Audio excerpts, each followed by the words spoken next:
Okay, hello, folks, and hey, Bear. There you go. This is Dusty Slay, and I'm going to be leading the charge of the Nateland podcast today. Reluctantly. I'm pumped to do it. Okay. I'm pumped to be here. I just know that sometimes people hate when I run it. And, but you know what? There's more people that love it when I do, I think. But I'm Dusty Slay. I'm your host of the Nateland podcast, and I'm here with my co-host, Aaron Weber, All right. and Brian Breakfast Bates. Okay. You know, there's a place in the West Side off Charlotte Avenue called Big Bad Breakfast. Mm-hmm. You should get them to sponsor you somehow. We ate there recently for the first time. Did you? Mm-hmm. You know, it used to be called couldn't even pronounce the name of the place. It was like they were trying to be like French or something. I don't know. And it was and then they were rude when you go in. And I'm like, this is not going to last. And it didn't. And Big Bad Breakfast came in. It couldn't have been like the more opposite like name. And it's been there for years. Hey guys, I'm Brian Bates with Big Bad Breakfast. Yeah. Yeah. You could do the commercial, the TV spot. That'd be great. I think that's a franchise. Is it? Oh. Yeah. Okay. I think it's a chain. Well, more likely for them to sponsor you then. They got more money. Did you hear where the Cracker Barrel marketing, they fired the marketing people? Oh, they did? Oh, I just got pictures with all them. Dang. I don't have It had nothing to do with the logo. It was all about the TV ad.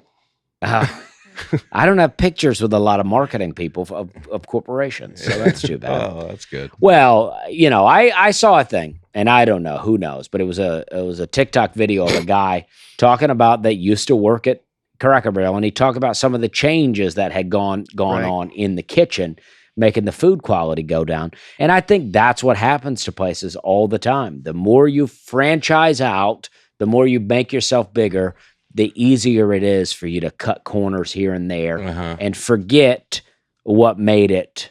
There's a song by the White Stripes called Little Room, and I always like it because it's talking about that. He says, when you're in your little room and you're working on something good, but if it's really good, you're going to need a bigger room. And when you're in your bigger room, you might not know what to do. You might have to think of how you got started sitting in your little room, right? Oh, okay. You always got to remember where it all started from. Otherwise, you get, things get out of control. And you go, what was I doing? Do you know what I mean? Mm-hmm. Mm-hmm. Yes. It's a great song.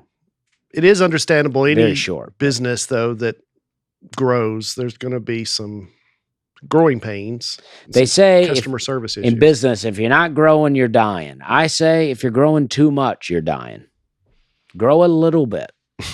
Well, I'm right on track. Yeah. Yeah. Controlled growth is a thing. For Grow sure. a little Controlled bit. growth. Yeah. I used to reply to every email sent to the Nateland podcast.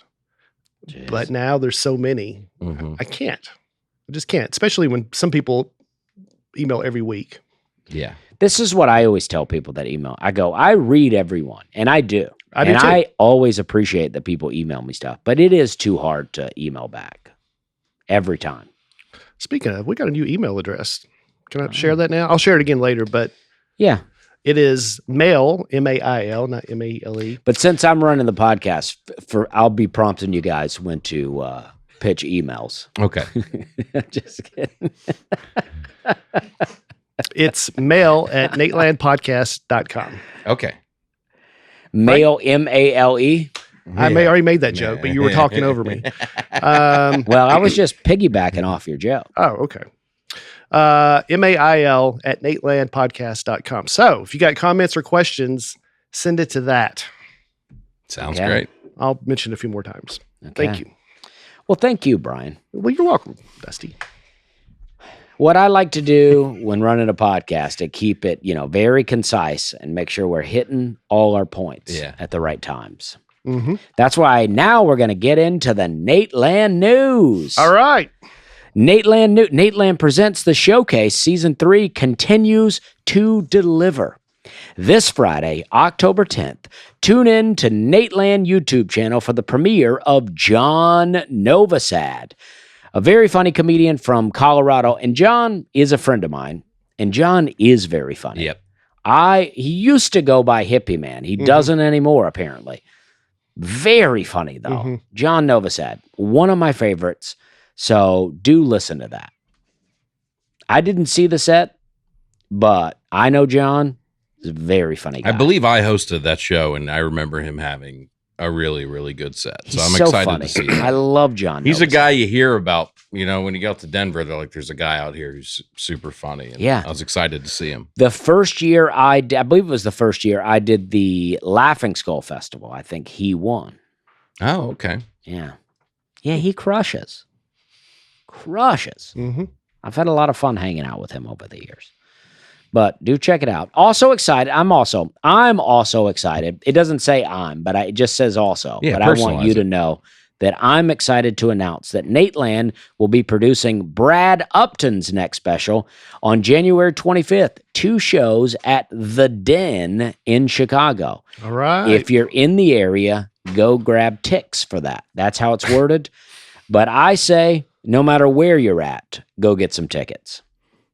If you live in Alaska, go ahead and buy Get tickets some to that tickets Chicago and then show. come see Brad. And then figure it out. Figure out how you get there. Brad's very funny too. Brad is awesome. Brad and John both have dry bar specials. And Brad, I think, is, if he's not the top dry bar, he's second. Yeah. Mhm. Yeah. I mean, our very own, Leanne Morgan.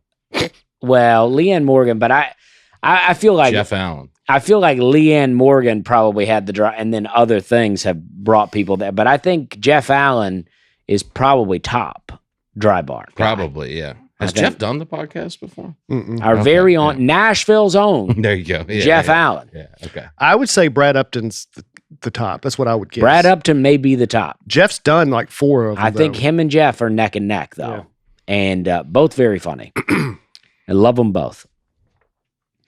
And this says this is no longer Nateland news. This is now Nate news. But I want you to personalize this section too. Make it about I. Okay, the Big Dumb Eyes tour.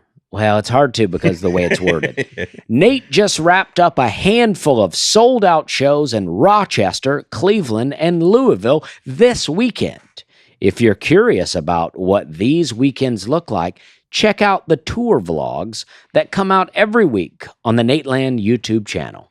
There was no place really to personalize it there. I but, wanted you to kind of make it your own. Well, it's hard. I just look for places to put in I and I'm and we're.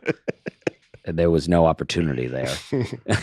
But I can tell you, I believe you because if there was, you'd find a way. I'll find a way. If I can put myself into Yeah. it, I will. If Yeah. you can make it about you. Yeah. I You'll- mean, you'll do guys, it. if that's not what we're all doing, what are we doing? Sometimes people will act like that. Oh, he's interrupting. I go, guys, do you not know what podcasts are? These are all platforms for us to go, come see my show. Me. Yeah, come- This is what we're doing. We don't, this is all a facade of for the listeners. It's for us. Mm. Come on, guys.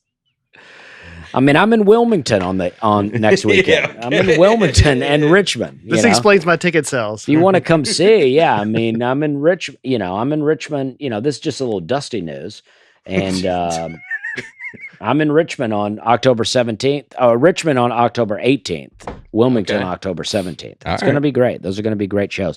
Next stop for Nate though is in Lincoln, Nebraska. Oklahoma City, doesn't say what state. I'm thinking Oklahoma. Mhm. Dallas, Texas. And Doesn't say what state. it doesn't say. It just says Dallas, but you got to think we're talking Texas here. And then Tulsa, Oklahoma. So that's where you'll find him. And as this says, a slew. Not everybody, I don't know if everybody knows what a slew is. It sounds like the past tense of your name. It does. Yeah, Dusty Yeah. Slay slew. But this is about Nate. A slew of dates have been announced for 2026. Get out there and see a show. Any of ours. We're all professional comedians here, as I've said many times before. People don't like it when I say that. Why People, not? sometimes I read a lot of comments. People get upset. They go, Dusty always says we're all professional comics. I don't know why he keeps saying it. Well, I It's want you true. guys to know. We all do this for a living. Yep. We don't have other jobs. We may have a joke about how we Ubered to the show or whatever. We drove Uber to the show, but it's not true. Well, it was when I told it years ago. But it's not true now, though. Yeah, I don't say I do it now though. Yeah. I say I used to. I'm just letting people know we're not. If you go watch an old video of Brian, he's not driving Uber now. Now I have a Uber driver take me to the shows. That's right. Yeah, that's right. Where were you guys at this weekend? I was out with Nate in the cities you just mentioned: Rochester, Cleveland, and Louisville. Was this Rochester, New York, or Minnesota? It doesn't say. Okay. Rochester, New York. Great shows. It's just I'm blown away every time I go out with Nate, just how big these shows are and just how many people come out. He sold out these huge arenas. Cleveland, we did 2 shows. Wow. It's just amazing. It was a great time. Yeah, it was just a lot of fun. Just hung out. I was trying to think what we did. Played some basketball. I guarded Chase. So they, I like to guard Nate because I like to shut him down. Yeah. Which I always do. Did you shut down Chase? Well, Chase doesn't play too hard, so I kind of like that too. Oh, okay. He kind of just lingers around, doesn't run much. But I mean, that seems like the worst part of the Nate tour is. It seems like you guys do a lot of activities. Yeah. And I'm not into that. You don't like to have fun on the road? No. I don't like to have fun at all. We know. Yeah. Yeah. Tends to rub off on other people. Huh? We're not a into fun kind of family. Me and my family. Oh, you guys have fun. No, we have fun in our own way, but it's not. Park. Yeah, it's not the. You don't go and do something. Yeah, it's fun. not the ways that other people have fun. Okay. Yeah. Yeah. Sports. Yeah. You go move rocks and stuff like that. Yeah. That's fun to us. Yeah. But to other people, they'd be like, "Oh, this is work." Do you gamify it at all? Do you go, who can get the most rocks in the wheelbarrow? And then you try to. No, you just do it. Yeah, we just do it. Okay. I go, this needs to be done, guys. If you want to make a game out of it, you can. But, but I'm not playing. I go, but if you want ice cream, help me move some rocks. Okay. And then they come in, you're like, oh, you're too late. Yeah. Exactly. You get All it. right. This episode is brought to you by IQBAR, our exclusive snack sponsor. IQBAR is the better for you plant protein-based snack made with brain-boosting nutrients to refuel, nourish, and satisfy hunger without that darn sugar crash. The Ultimate Sampler Pack is a great way to try out all IQBAR's products and flavors. You get 9 IQBARs, 8 IQ Mix sticks, and 4 IQ Joe sticks. All IQBAR products are entirely free from gluten, dairy, soy, GMOs, and artificial sweeteners. All the bad stuff, you're not going to find them with IQBARs. I've been eating them lately. My favorite flavor and player is the peanut butter chip, but now they have pumpkin spice, and let's just face it, it's that time of year, folks. It is that time of year. And right now, IQBAR is offering our special podcast listeners 20% off all IQBAR products, including the sampler pack plus free shipping.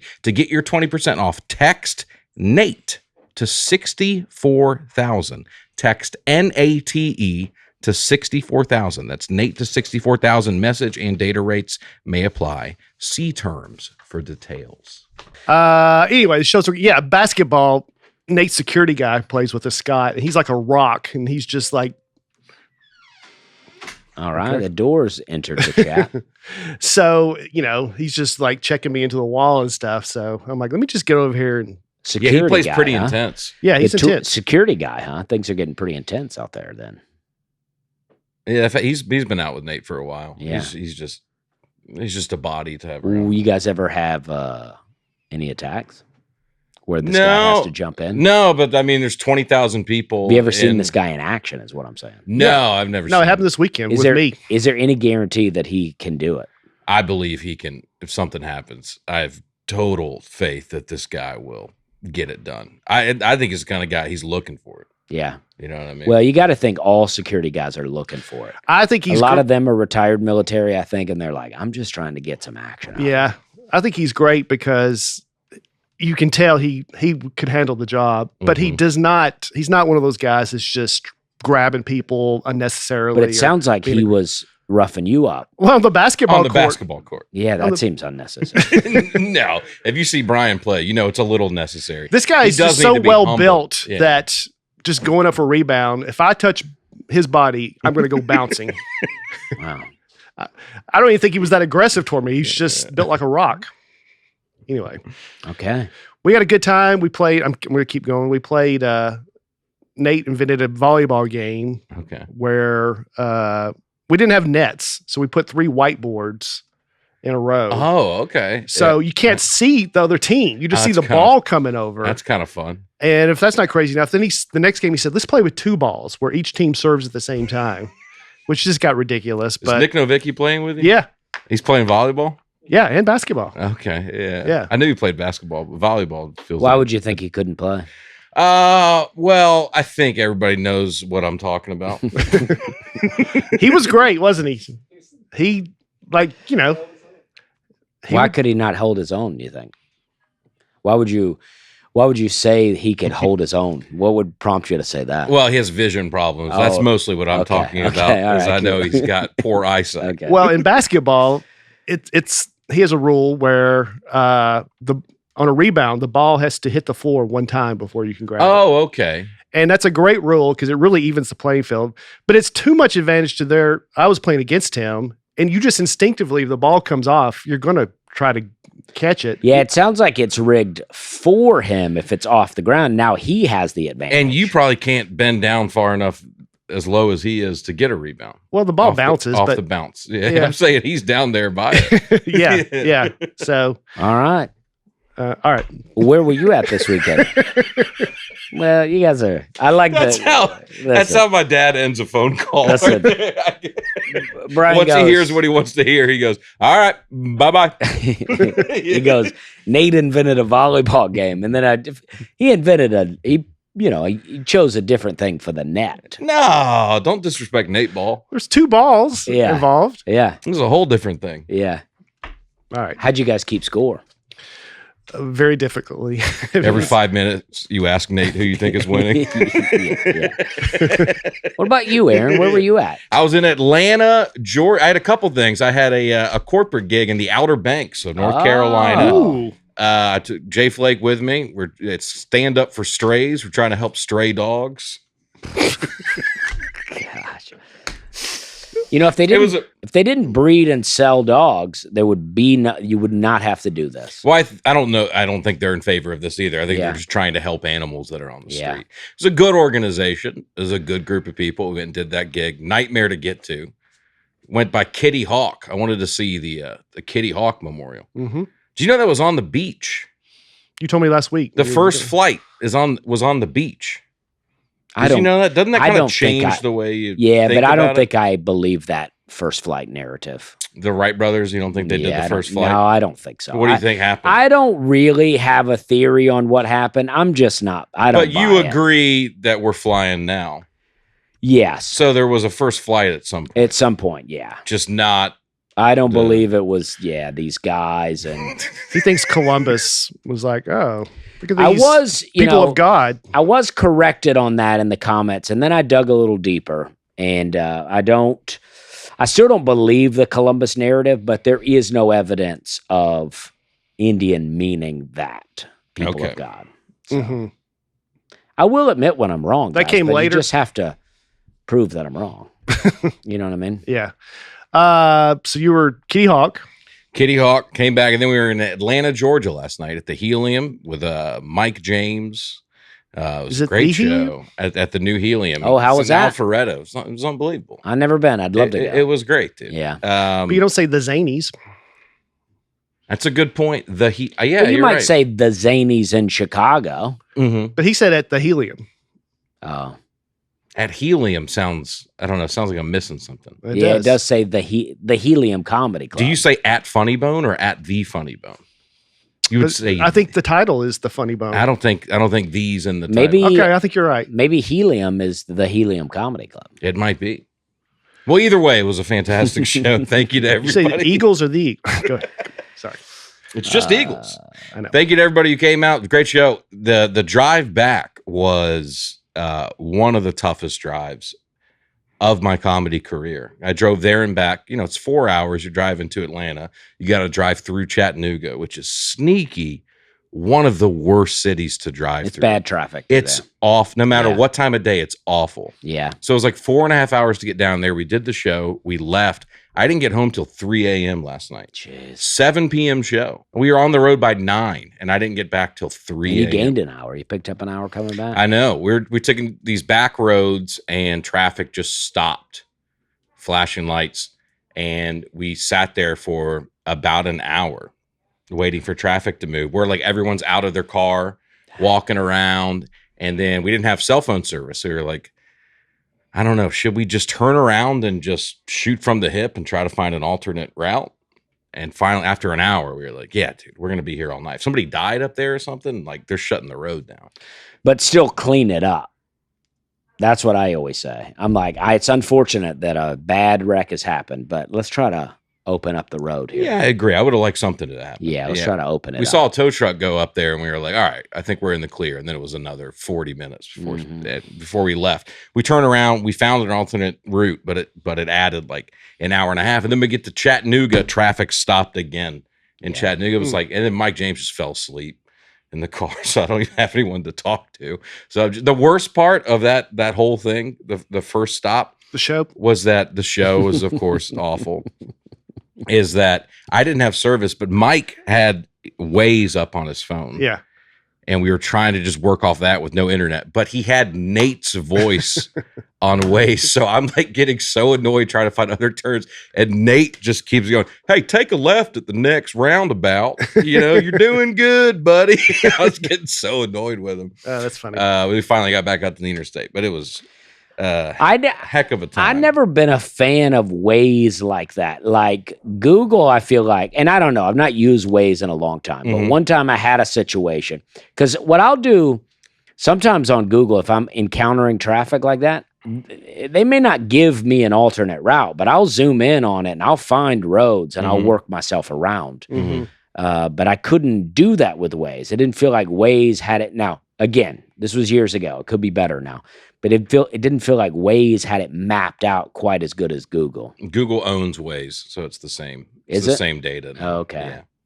It wasn't back then. It might have been owned by them. I think but they it got wasn't. acquired by them at some point. But Okay. anyway, thank you to everybody who came out. It was a long trip back, but it was worth it because the show was good. And I'm going to be in Huntsville, Alabama this weekend, coming out to Levity Live. The next weekend, I'm going to be in Dusty Slay's old stomping grounds, Charleston, South Carolina, at Wits End Comedy Club. I haven't been to the new location. I'm super excited. I to get never out there. did Wits End, but Charleston's the best. Yeah, it's a great town. Gosh, it's the best. So many great places we get to go doing comedy. It's what a life we live. I was in Hartford, Connecticut at the Hartford Funny Bone, and I had a great time.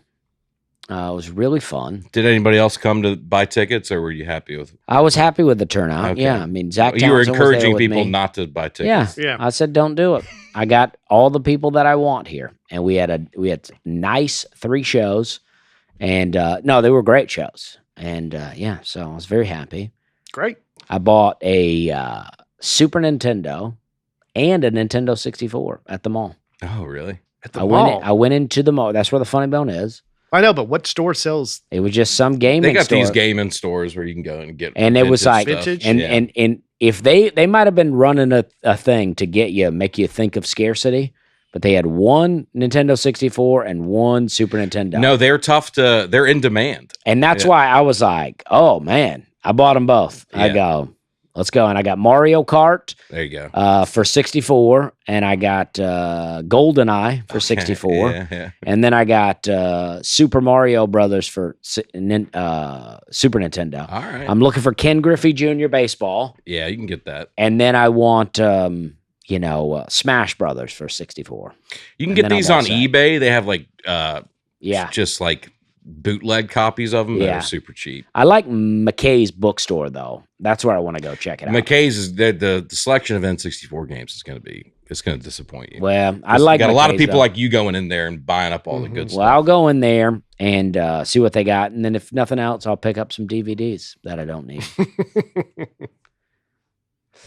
All right. Are you going to mention where you're going to be? I didn't mention, but I will. I slipped mine in. I already slipped it Oh, in. you did? Okay, well, Yeah, I'll I slip slipped mine in. I mean, I'm like, you got to be slick like I don't know, some kind of sneaky animal. And A fox. Yeah, that's how I like to do it. I do a lot of podcasts, and I always try to slip things in that I'm trying to promote along the way. You slip things in the least because this is how you do the Nateland news. All right, here's some Nate news. All right, a little bit of Dusty news. All right, this is the Nateland, blah, blah, blah. You read all the headers on stuff. How was that? That's not sneaky. Dusty News wasn't on this sheet of paper. Do you see Dusty News? I know, but right you made in. it a point. All right, for the next 30 seconds, we'll be doing Dusty News. Well, That's yeah, not a slip. you slip it in because you want people to take in that information. Right, but you're acting like you pulled the wool over our eyes, and you. I'm not trying to trick you. I think you're trying to trick us. Just trying to slip it in. Okay. Trying to grease it in. Yeah. Well, I mean, I'm no Damon Wayans over here. Junior. yeah, didn't even get to that. Hey, whatever you got to do to get ahead. Yep. I will be back in Cleveland this weekend, or Cleveland area. All right. Brunswick and Willoughby. All right. Greater Cleveland. Greater Cleveland. That's a good way to put it. This Friday, Saturday. October 30th, Rochester, New York. Now, this one, if you're going to buy tickets, do me a favor and go ahead and buy them, or this show might go away. Yeah. So buy some tickets because not many people are right Where now. are you going to be at in Rochester? Comedy at the Carlson. Yeah, go buy some tickets. I know the people at Comedy at the Carlson. They're nice people. Go Yeah. buy some tickets. Support Brian. Not for Support the Brian, club. but the Support Well, out. you- yeah, no, the kitchen staff. Well, is you awesome. know Go get Brian's tickets. show is going to be great. Of course, You know, of course. so- Yeah. Well, they're being nice about the situation because there ain't a lot of tickets been sold so far. So help me out there. And then November 7th, going to Canada for the first time in my life. Oh. You have a passport? I need one. Yeah, I have a passport. Where are you going? I'm doing a church, a Lake Point Church in Leamington, Ontario. Okay. And it's so funny because I'm like, wow, Canada. I got booked there. I'm like, wonder where I'll fly into, like the North Pole. You fly into Detroit and go south. You literally fly into Detroit and then go southeast. Yeah. So anyway, but I've never been to Canada, so I'm excited to be there. It'll be All right. great. The first time I did stand up in Canada, I was so worried. I was like, what in my act? I'm going through my whole act. I'm like, what are they? Are they going to know what a bathroom is, or do I need to say water closet? Like I was, and then I got there and they're like, oh, they're all smarter than me about everything. Like you don't need to change. Well, I wouldn't anything. give them that much credit, but Well, I don't really. but yeah, but but the Canadians are great. I love yeah. Well, they. But any, I'm not going to go so far. any as to- American reference they're going to get, is the except point- for Marlboros. I had some Marlboro jokes, but they don't have Marlboros. what do they call them? I don't know. They have different. I don't think they have Marlboros though, because I had Marlboro's Miles jokes and they didn't get it. Huh. Could just be an outdated reference in general, but. Maybe. But you know, you ever see a Canadian pack of cigarettes? Yes. They I like really have. want you to know what that's doing to your body. They got a put it- picture of some rotted gums. They got a picture of a black lung. Yeah. That's because they don't have the tobacco lobby like we do in America. Yeah. Okay, you guys want to get into And some it's comments? $85 a pack Yeah, up there. you yeah. know. Let's get into some comments. I don't know where these comments come from because this is not our normal thing, but they come from YouTube, Twitter, Instagram, And the new email, which the is new email. Now's a good time to get this in. All Let's right. slip that in. It is mail@natelandpodcast.com. There you go. So, MAIL. Yes. Yes. yes. All right. natelandpodcast.com. Our first comment is coming from someone named Corey Bragg.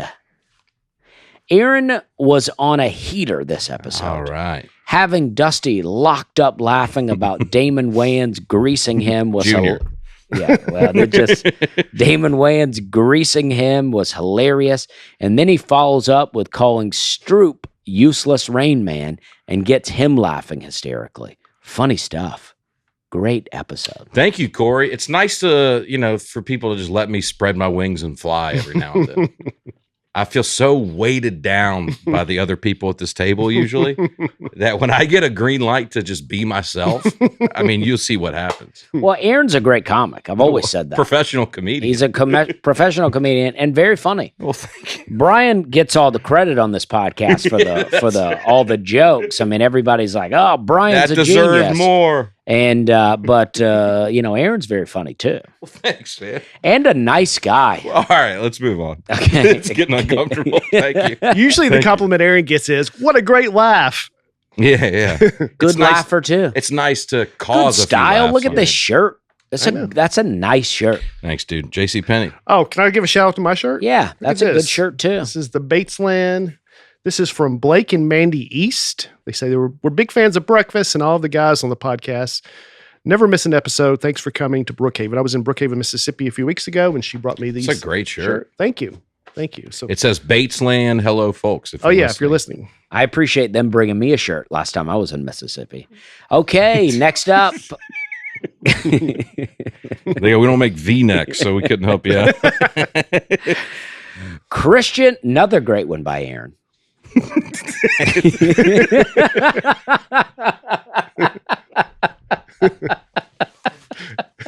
It's okay. It's starting to feel patronizing. Good job, Aaron. Look like you got a few yucks in on the podcast. Okay, Christian Larson. Greasing or grease payments are payments used to expedite or upgrade an upcoming request or paying to cut in line to be seated. Since Aaron had worked all weekend and hosted, that would be considered tipping and not a greasing. I understand it was a tip. My understanding was greasing meant to like secretly hand somebody cash. Like you're going in for a handshake and there's a bill in the hand. That's what I thought greasing The motivation doesn't really matter. It's just the act of it. Yeah, exactly. That's what I thought. Yeah. He didn't. I think greasing's before, tipping's after. I think that's what Christian. That's how a Larson's- gentleman would do it. Yeah, that's what Christian. Did Larson. you tip him? Okay.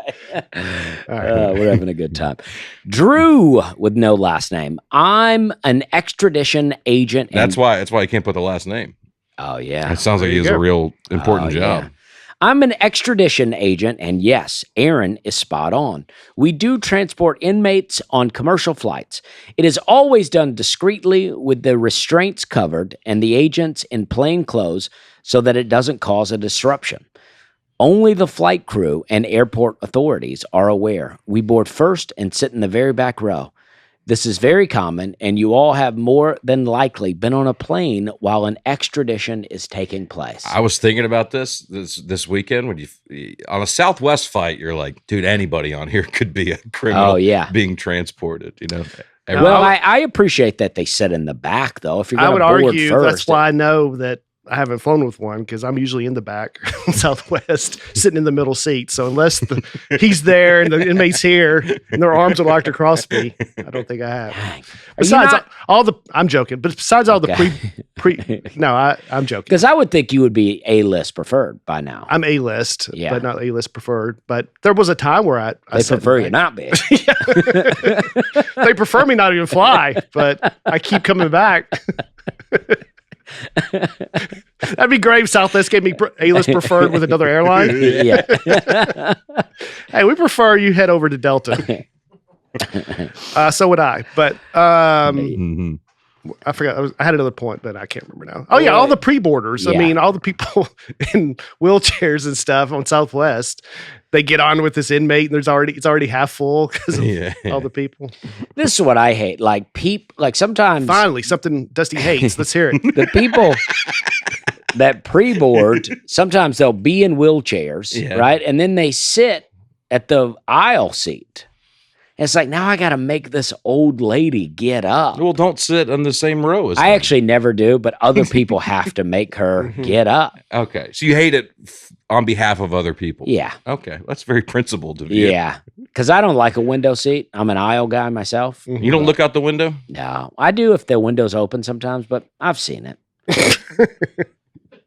It's pretty amazing how quickly we've become jaded to that. You got to think, Not me. 99.99% of people never got to see that view in the history of the world. And now we get to see it pretty much every weekend. And you're like, shut it. I don't need to see absolutely. I mean, that's 100%. But, I didn't fly until I was 26, probably my first time. And then, in my mid 30s, I started to fly all the time. And now I've been flying, every weekend to every other weekend for the last 8 years. And I'm like, yeah, I'm over it. Yeah. Even when you fly over like the Grand Canyon or something, you don't take a peek out there and check it. The Rockies. Sometimes if I'm going out west, about halfway through, I can peep out the window and go, whoa, this is pretty cool. Yeah. Or if I'm flying into New York City, I'll still take a look at the city. Yep. It's neat. Yeah. But for the most part, I'm like, it all looks the same. Shut that window. But even like, you're above clouds sometimes and you look out and you go, that's pretty cool. Yeah, it's awesome. But it doesn't I don't need to stare out at it. I choose a window seat. And the biggest reason is because if I want to sleep, that's the best way I can sleep is leaning against the wall. I can't hardly do it unless I have something to lean against. But there is part of the reason is because I still get excitement looking out the window. Yeah, it's crazy. Just the world down below us. And I mean, Dusty's dead inside, but some of us still enjoy life and nature. I wish I could travel by train. Well, you could. If there were a really efficient way to travel by train, I'd like to do that. You need a Greyhound bus. That's the next best thing. No, I want a train. Okay. Have you ever taken the Music City Star? Is that from Hermitage to downtown? Yeah, I mean, it starts in Lebanon, but then stops in Hermitage. I've never taken it. It could be a good start. Yeah. Take it to the podcast sometime. Wow. I pretty much guarantee he's never doing that. No, I'm never doing it either. Okay, Stephanie Lee. I was on a flight one time, and they were asking people to give up seats because another crew needed a ride back. I only knew this because I was standing by the desk when the other crew asked them to make an announcement. It ended with 2 volunteers, but the airline ended up bumping, parentheses, forcing, 3 more off the flight to accommodate room for the other crew. Well, that's ridiculous, and that would get an email from me. I imagine they gave them some type of flight credit I'm or sure something, they did. right? You would hope. Yeah. I don't exactly know why Stephanie sent that in, but I do appreciate it. Well, because last week we talked about, how the... Stephanie, I don't know why you're bothering us with this, but don't do it again. But we've read it now, so we might as well address it. But do us a favor, never watch this podcast again. Last week we talked about how, sometimes you get offered, you hear it at the gate, like, we'll give you this amount of money. Yeah. Okay. Beat it, Stephanie. Yeah, it was germane to the last week's episode. Okay. No, I appreciate it, but I was like, okay. All right. Well, what about the one before that? Did you remember that one? I did remember that. Okay. But mainly because he referenced that Aaron was spot on. Mm. And so I was like, all right, Aaron must have brought this up at some point. So you don't really remember it. You just I do remember. Use context clues. Guys, can I chime in here for a second? Yes. Mm-hmm. Chime understands that every dollar counts. Mm-hmm. That's why when you set up direct deposit through Chime, you get access to fee-free features like free overdraft coverage, getting paid up to 2 days early with direct deposit, and more. Nice. Finances can be such a headache. With overdraft fees, missed payments, or just wishing you could save more. Learn more at chime.com/Nate. Chime is banking done right. Open a checking account with no monthly fees and no maintenance fees. Get paid up to 2 days early when you set up direct deposit. With qualifying direct deposits, you're eligible for free overdraft up to $200 on debit card purchase and cash withdrawal. To date, this is as right now. Right now, Chime has spotted members over $30 billion. Wow. Crazy, dude. $30 billion. It's crazy. Plus access to over 47,000 fee-free ATMs. It's tough to say, but it's a cool thing to have, a fee-free ATM. That's more than Subways. I know. It's crazy. My younger self would have benefited so much from this. I don't really need it now because I'm rolling in the cash. But if I could have gone back and been paid 2 days early or had an option of free ATM, Chime also has 24/7 customer support if you ever need it. That's the best. That's great. 3 a.m., give them a call. Work on your financial goals through Chime today. Open an account in, get this, 2 minutes at chime.com/Nate. That doesn't even make sense. That's crazy. fast. Chime.com/Nate.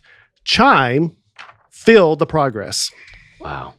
Chime is a financial technology company, not a bank. Banking services and debit card provided by the Bancorp Bank N.A. or Stride Bank N.A. Members FDIC. Spot me eligibility requirements and overdraft limits apply. Timing depends on submission of payment file. Fees apply at out-of-network ATMs. Bank ranking and number of ATMs according to U.S. News and World Report 2023. Chime checking account required. Adam DePriest. The priest. Who's that? That's the priest.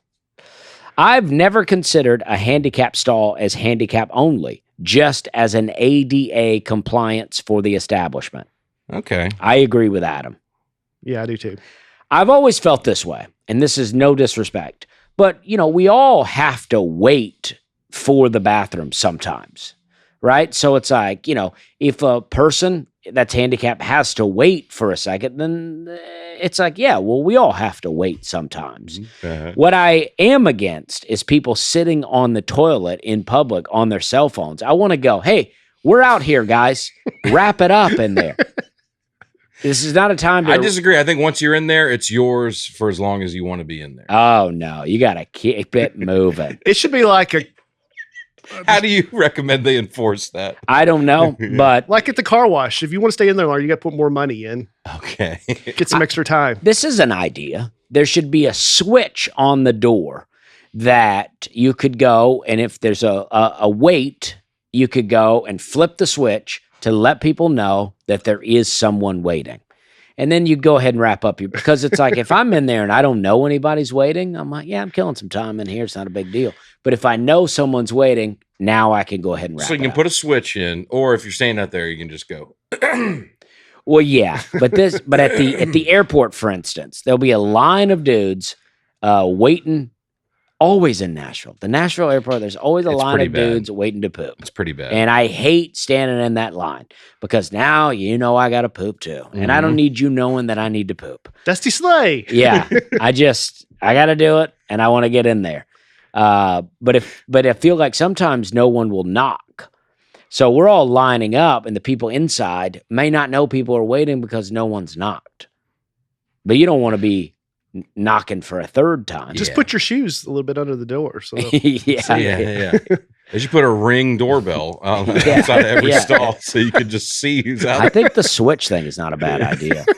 I do agree with you, though, about the music in the bathrooms. It should be illegal to not have music. Yes. And the music, quite frankly, should be loud. Not like hurting your ears loud, but nobody needs to be talking in there anyway. It's the only place where the music should be loud. Yes. Yeah. All these restaurants now, the music is blasting. And you're like, why is it dead quiet in the bathroom? I know. It sounds like a dance club in this Applebee's. Restaurants are ruining themselves. Yeah. Everywhere you go, they're ruining themselves. Mm-hmm. We should do a restaurant episode.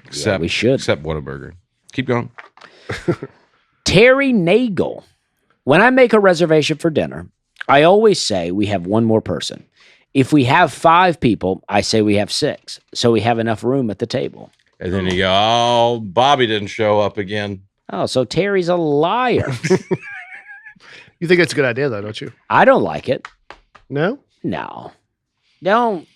People are working in the restaurant. They're trying to set up a table for it. If you have 4 people and you go, I have 5, they probably have to pull another table up. It's going to be a different size table. Yeah. Yeah. And then you get in there and you go, oh, sorry, they didn't show. And the restaurant should go, get out.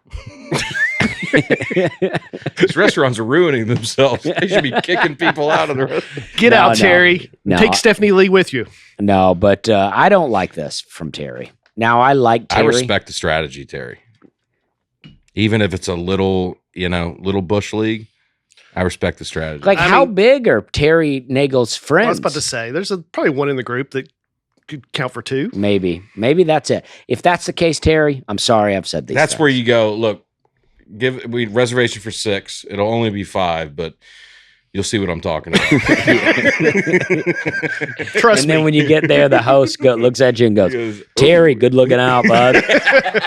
Table for 7? May have to grease this chair, huh? Hey, okay. Come on, guys. Okay, the next comment's coming from Lauren Grossman. Gross, man. She's heard that before, you guarantee it. Oh, every day. I worked... Especially at where she worked. I worked at Olive Garden when they first rolled out the never-ending pasta deal. There were 3 guys that came in on their lunch every single day, ate a truly insane amount of pasta, and never tipped. I still have nightmares about it. Yeah, that's not good. You can guarantee any restaurant you go to, if there's a endless, a never ending, an all you can eat option, it is affecting the employees negatively. Yeah, I'm sure. Because the people who, for the most part, that come in for all you can eat are gonna be the worst tippers. I used to work at Western. Why do you think that is? Yeah, why is that? Because they're like, I'm about to get my money's worth. I mean, I know that I've had that mentality before. Yeah. Where I go to a buffet, I'm like, I got to eat 3 plates because Yeah. I paid $10 for this. Yeah, $10. I got to stuff myself till I have to take a nap in the car. Yeah, you're eating food you don't even want to eat. And then, I feel one time I had these are some in-laws. When I was waiting tables at Western Sizzlin', these were people sort of related to me through marriage.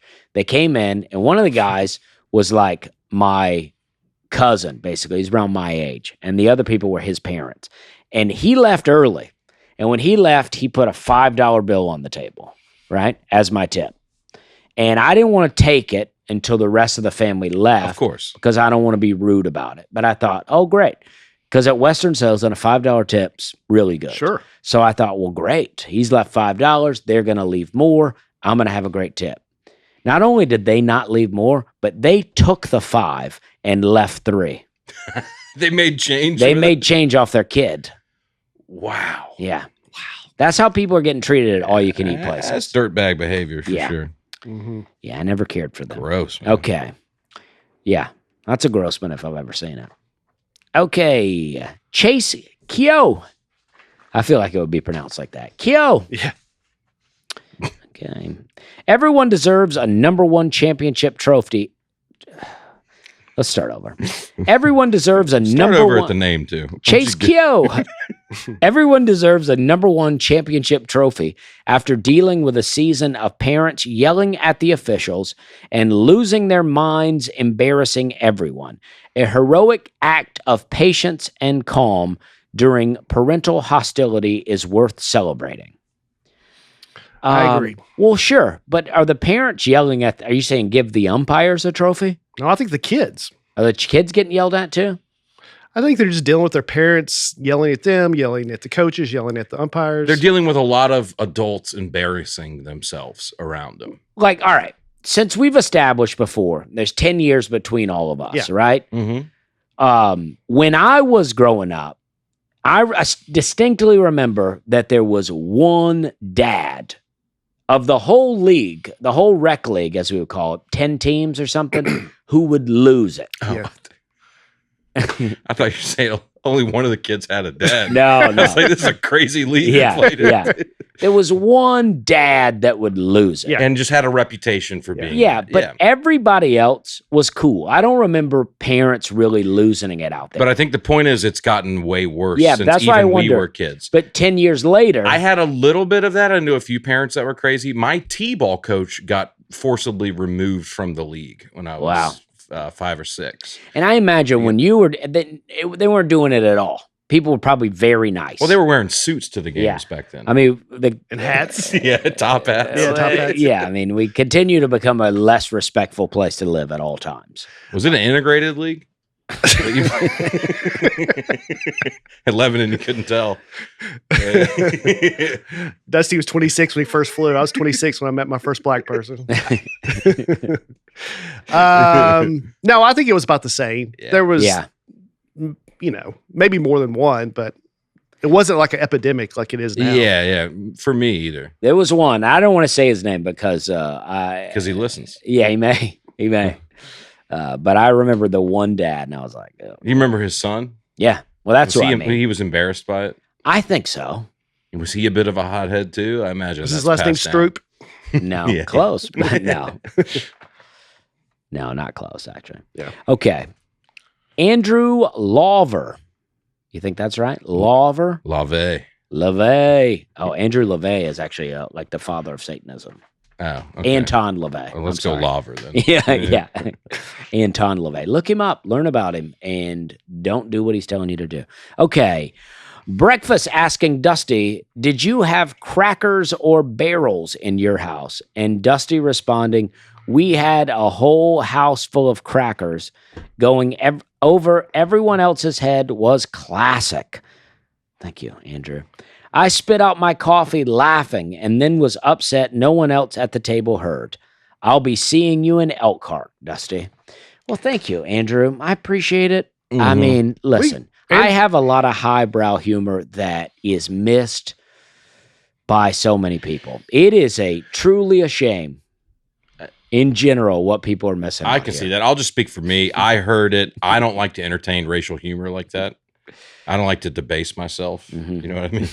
I didn't Same catch here. it. It's pretty funny. I've never said a racial joke on this podcast, so I felt the same way. Would you say you had a lot of barrels around your house? Though? No. No, okay. Yeah. But Barrel-chested crackers. Thank you, Andrew. How's that? I mean, what is that? Well, barrel-chested crackers.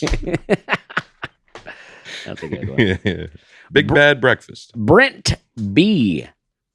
Okie here. We have Brahms, which can be compared to Culver's, except Brahms will only open restaurants within a certain distance from their farms in Oklahoma. All the ingredients are local.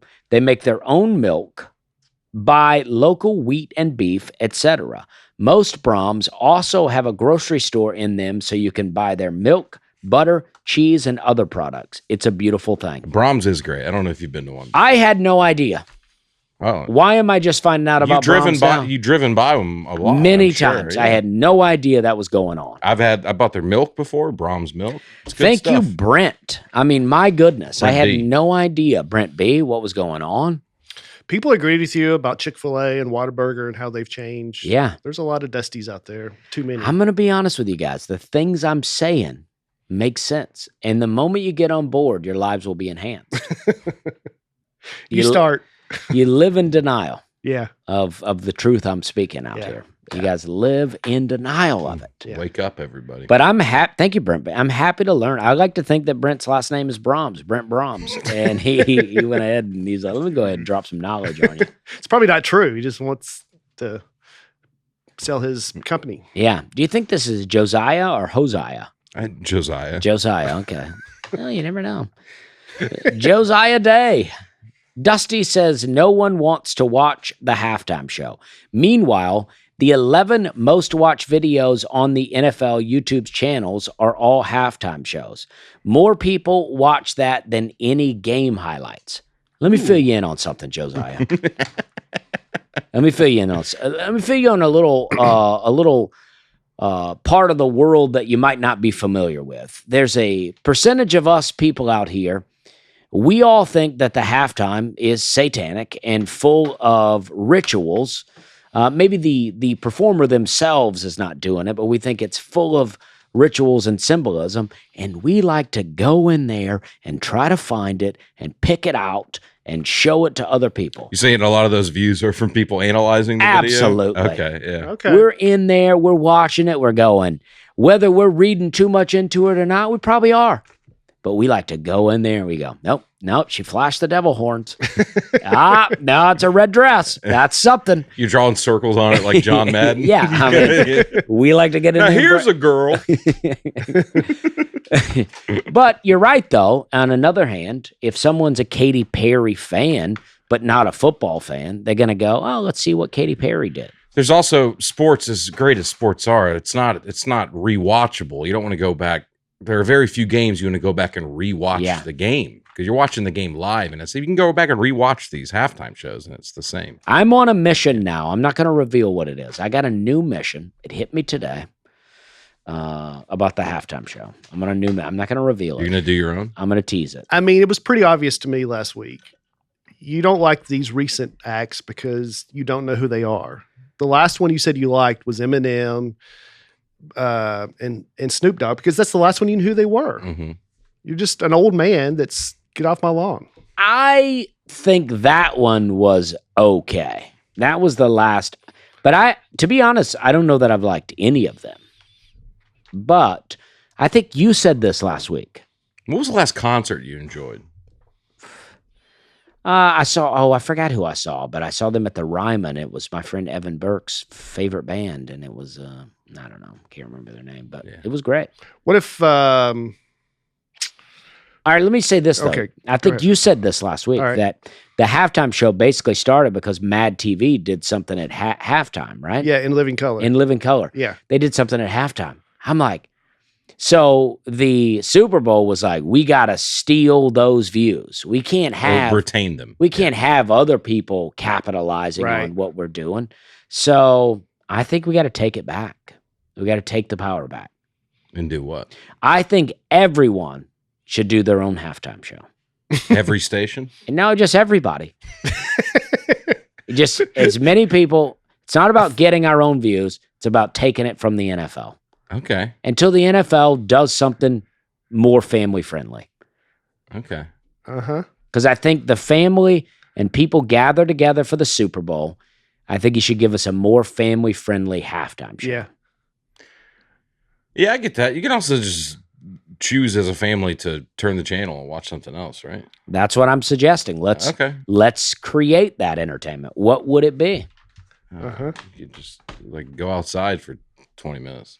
Well, I'm for not watching the Super Bowl at all. Okay. But I'm saying I think that's a harder push. Yeah. But for 15 minutes, 30 minutes, what else would it be?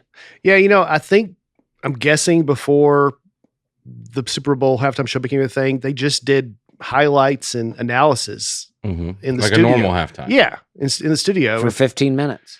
That's what they should do. I don't know if the halftime was always longer or not. I say make the halftime shorter. Let's don't even do a halftime.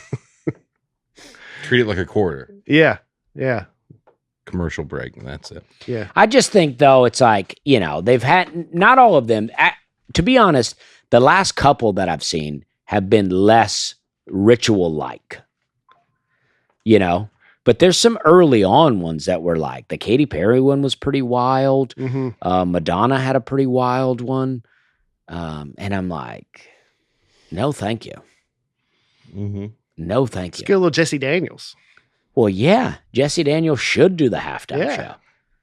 When's the last time we had a good country music one? I doubt we ever have. I mean, there was one with Garth? Trish. The Judds took part of one. Halftime show? Yeah, one of the first ones. I didn't know that. Yeah, it's like country music's very popular, but it would just be Morgan Wallen. It would be Morgan Wallen. And He's it's the only like- one I could think of that would do it. Yeah, I'm going back in time. 2020, 2019, Maroon 5, Justin Timberlake, Lady Gaga, Coldplay, Katy Perry, Bruno Mars, Beyonce, Madonna, the Black Eyed Peas, The Who. 2010 is one of the best bands of all time. Yeah, You don't like The Who? 15 years ago. 15 years ago. Yeah, so the Who's good. Yeah, I mean, I like them, but I mean, if Bruce Springsteen, Tom Petty. Look at this stretch. It was, this is after the famous yeah, Janet Jackson thing. They go, let's go hard the other way. yeah. Paul McCartney, Rolling Stones, Prince, Tom Petty, Bruce Springsteen, The Who. Gosh, that's hard hitting. Yeah. Yeah, but so when's it? Yeah, so that shows even as far back as you've gone. There's been Shania Twain did it in 2003. Yeah, so with No Doubt. so There you go.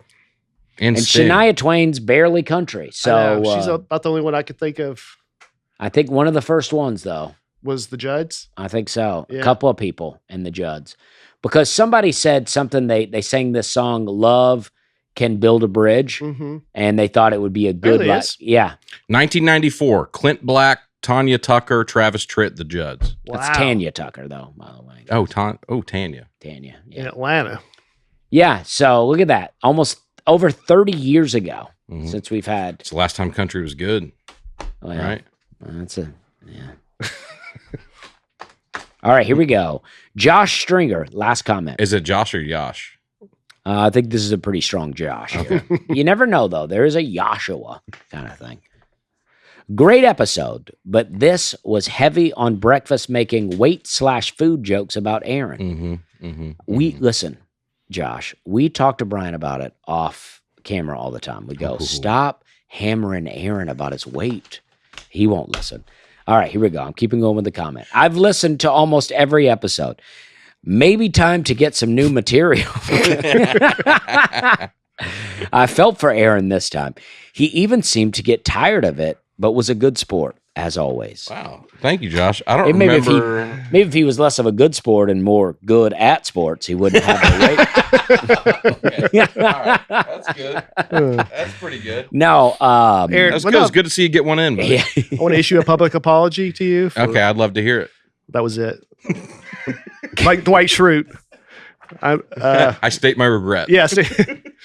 Listen, guys, 'Cause I I do talk not to regret it. Brian all the time. I go, you're pretty mean to people on the podcast. It's very funny. Well, first, I only remember I made the paper towel joke. Yeah, it was funny. That's the only thing I remember even saying. But I do find it very funny that Josh says, maybe time for some new material. It seems to get tired, but then he calls me breakfast. Yeah, that's funny. Yeah, talk about running a joke into the ground. Yeah. The oldest joke Which in the history of the podcast. I don't mind breakfast, but the point is that we all have a little theme here. Well, breakfast is the strongest of the names. I'm pushing for this. Brian Breakfast Podcast. They call me breakfast because I'm the best meal of the day. You're pushing for him to get his own podcast and off this one? Leave this one. No, it's his slogan. Oh, okay. That's his slogan. Brian Breakfast Podcast? Did I say podcast? I meant Bates. Sorry. Sorry. It hurts the pitch when you mess the words up. Sure does. No, I kind of like it. Well, thank you, John. I think your heart's in the right place, Brian Josh, but Breakfast Podcast is just in the morning. It's all in good fun, man. It's all in good fun. I Wake love up to breakfast. Josh, I bet you're a fatty too. All right, let's go ahead. Fatty. He probably is, though. A fatty. That's I'm why joking. I'm joking. That's why it sticked out to him. Yeah. Stop. Sticked. Look, I've Stop. said more than once. Sticked I out do to not him. think Aaron is a fat guy, a big guy. It's a running joke we have, but I don't think that. I don't feel that way. Okay. I don't think Dusty is. I mean, you don't have to think it. It's It's not a matter of opinion. I think. No, I never do either. It is just like I'm not crazy. He's not fat. You're not old. You know what I mean? It's like, come on, guys.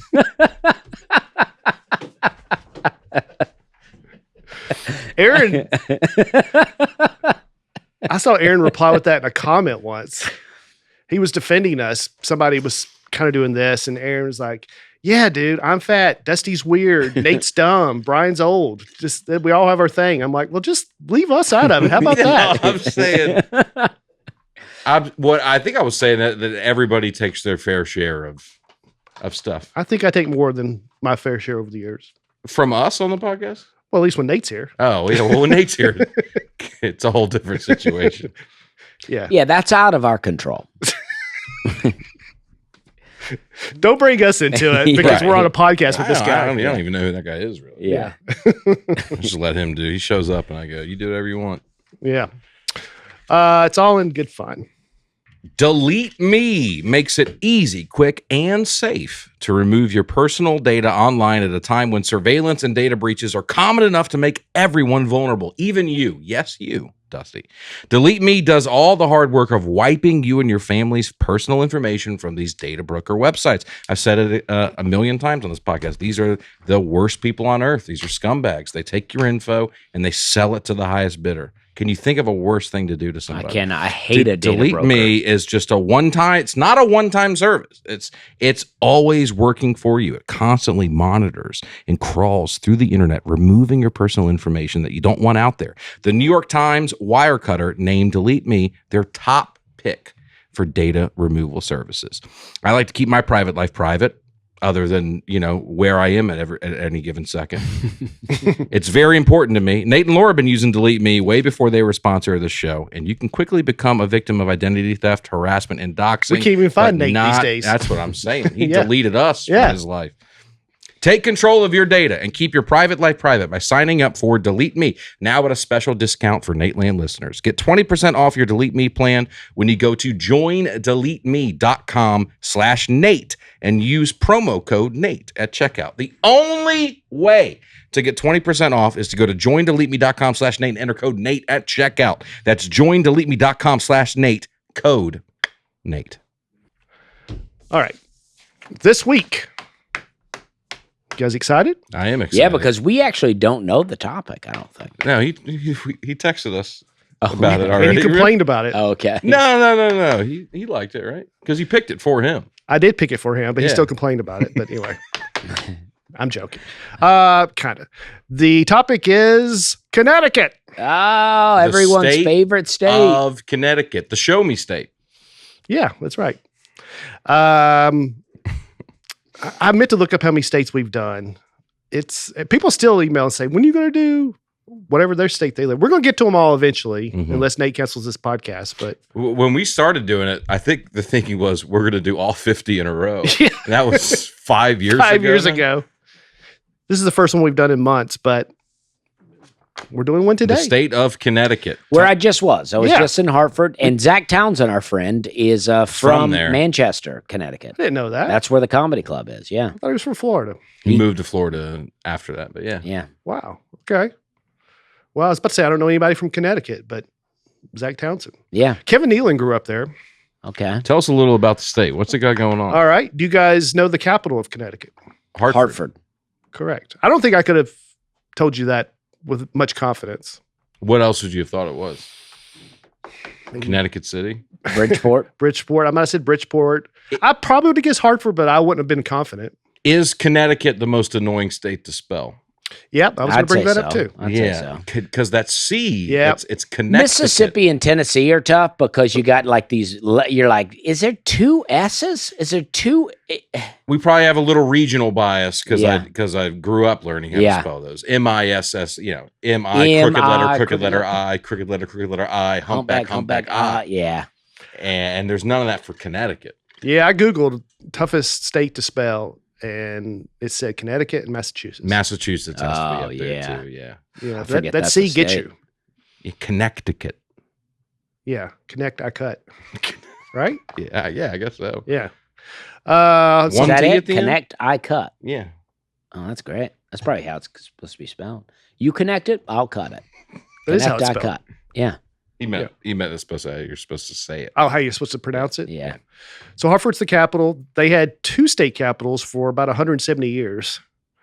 They just, and it wasn't any feud. They chose it. They're like, it'd be easier if we had two places we could go. It seems like it'd be infinitely more complicated to do everything. It eventually got that way. But from 1701 to 1874, they had Hartford and New Haven.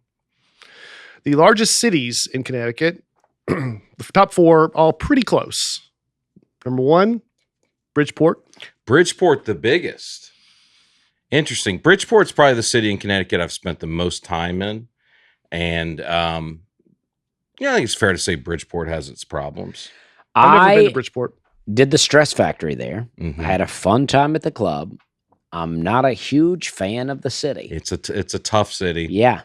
There's somebody got shot right outside the club the first time I was there. And then the only time I've had a full-blown fist fight with people in the audience Wow. was in Bridgeport. You weren't involved in the That's No, like, whoa. that did sound like I Yeah, jumped yeah, off the yeah, stage. Yeah. It was within a minute of me being on stage. The two tables just started going at it. And I Yeah. just stood there and watched it. And right after they left, somebody yelled, "Welcome to Bridgeport!" Yeah. And I got a It big laugh. So is there's a lot of sketchy. self-awareness there. Because I drove in and I thought it looked pretty good. I was Ubering in and I asked my Uber driver, I go, what's the city like? And I just walk around. He goes, it's not a great city. I wouldn't just walk around. But welcome. Yeah. Yeah. Have a good stay. I've been to, I didn't, at first I thought, I don't even think I've been to Connecticut. But I did just want to say, I Okay, did great. Uber a little bit outside of downtown, just to not completely trash that. I Yeah, did of course. Uber a little bit out of downtown. I went to a Whole Foods or Trader Joe's or something. And it was a very nice part of town. Yeah. So it's not Yeah. all, but downtown was pretty sketch. I'm a little surprised to hear that because in my head, I envisioned Connecticut as rich, wealthy people, and I would have thought all the cities were pretty safe. Because that's how the brochure looks. Yeah. You Yeah. think, what's the city? Greenwich, Connecticut. It's like with the wealthiest county or the wealthiest city in America. You think it's going to be all that. Yeah. It's very little of that. At least where I'm getting to perform. Mhm. I went to Connecticut for the first time probably 2 years ago. I did Fairfield Comedy Circle, and it was a very quick trip, but flew into White Plains, New York, and then drove to Fairfield. Very nice drive Mhm. there. That was a nice part of Connecticut. It's kind of sandwiched in between, well, a lot of big cities, but certainly close to New York City. So Bridgeport's biggest, 150,000. roughly. Yeah, we drove when I flew into New York City and I did some stuff, and then me and my friend Derek, the last time I was in Hartford, we drove from New York City to Hartford, and it's like you go through so many cities. You're just like like these are all like, it feels like these cities are all lost because they're right outside of New York City. But any one of these cities, if you put them in Alabama and Mississippi, in South Carolina, could easily be the largest city. You got a Bridgeport down here? Yeah, it could be the largest city in the state. But that's smaller than I thought. 150,000 is the biggest city. How big's the state overall? It must be one of the smaller states. Size-wise, area-wise, it's the third smallest. Yeah. I'm not saying these things by population. I'm saying by building size. Sure. Okay. But 3.67 million is the population. Yeah, it's the fourth state. most densely populated state. All right. So they put some people in there. There's just not one city that's super big. They pack them in. Stanford, right behind it, 135,000. Stanford, Connecticut. I know them from the office. Yep. Yeah. The Stanford branch. Yep. New Haven, right behind. I mean, basically the same, 135,000. And then Hartford's 120,000. Okay. So, yeah. So there's 4 right there. And New Haven's Yale is there, right? Is that where Yale is? I think so. It's in Connecticut. I didn't know which city it was. It's in New Haven. That's where, what's the city? It's supposed to have the best pizza in the world. Yep. that's New Haven. Okay. New Haven. I got that on here. My bad. I didn't mean to See if I can find jump that. ahead. It's all Let's right. just start with what I know first. Yeah. New Haven style pizza, thin crusted, coal fired, Neapolitan pizza style of pizza, which is common in around New Haven, locally known as a pizza. A pizza. Oh, that makes more sense. A pizza. Nah. It originated in 1925 at the Frank Pepe Pizzeria Napolitana. Now served in many You got other. some Italian in you, Brian? I can hear it. Served in many other pizza He restaurants. italicized it. It's a good book. Yeah, it's a good bit. Look it up. I had a good Reuben. This time I went, I'm on a weird diet right now. I'm not eating a lot of things. But the last time I was in Hartford, I went to get like a corn or a pastrami bagel at this place. God, it was so good. Bagel sandwich. Yeah, I really missed it this time. Yeah, they do bagel stuff pretty good in that part The of the country. Northeast, they really do pastrami well. That's what they say. They say the water. Something with the water. Gosh, they really get it. And I hate that I wasn't able to participate this time around. But You could have. I know. I'm just trying to keep it together. Dial it back. Gosh, I love a pastrami, man. Why do you know why is the pizza so good there? What is it? It's just like one spot opened up and then it created a lot of competition in the area. It's just weird that if you do nothing about this and you ask some random American, where do you think the best pizza is? They probably say New York City or whatever, right? Not New Haven, Connecticut, but that's kind of known as the best pizza in the world. I did not know this till about 2 years ago. Ruth went up there on a work trip, and her boss was like, "Oh, Dave Portnoy, is that how you say his name? Portnoy. I don't know. Portnoy, yeah. Portnoy, sorry. Yeah, that's okay. Yeah. He's the guy from okay. Barstool Sports. Yeah, he We does don't mind that you pronounce his name wrong. No. It's just funny how hard you hit it. Dave Portnoy.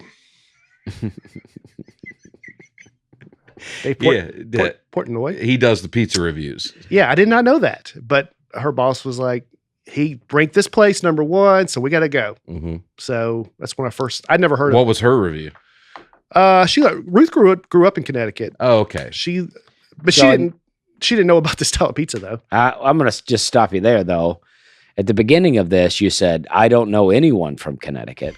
And now you're saying your own wife is from there.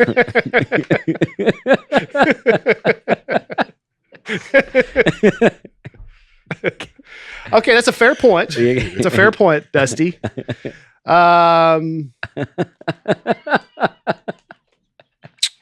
Yeah, you're right. I guess I met.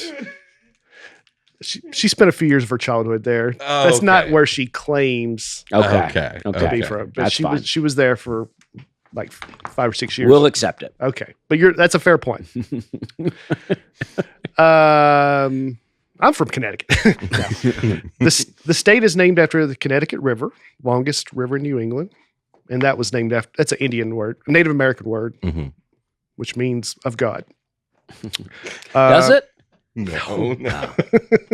No, I think it means like by the river. Okay. It's a river named by the river? Yeah, What? or something like that.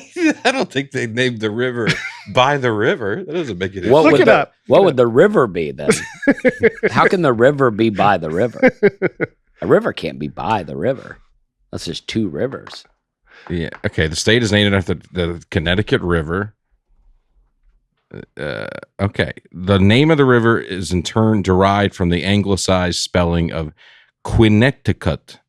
It's a word for long tidal river. Okay. Long title. Okay. Yeah. Not by the river. Yeah. Wait, it's the term is long tidaled river? long tidal river. But that still seems Oh, the same. tidal, not Title. Oh, No. okay. Okay. Tidal. I'm like, Okay. that's still it's My the bad. same thing. Yeah, okay. Okay. What's that ocean called? It's called next to the ocean. Well, that doesn't. Go ahead, Dusty. I dropped it. All right. I dropped the thread.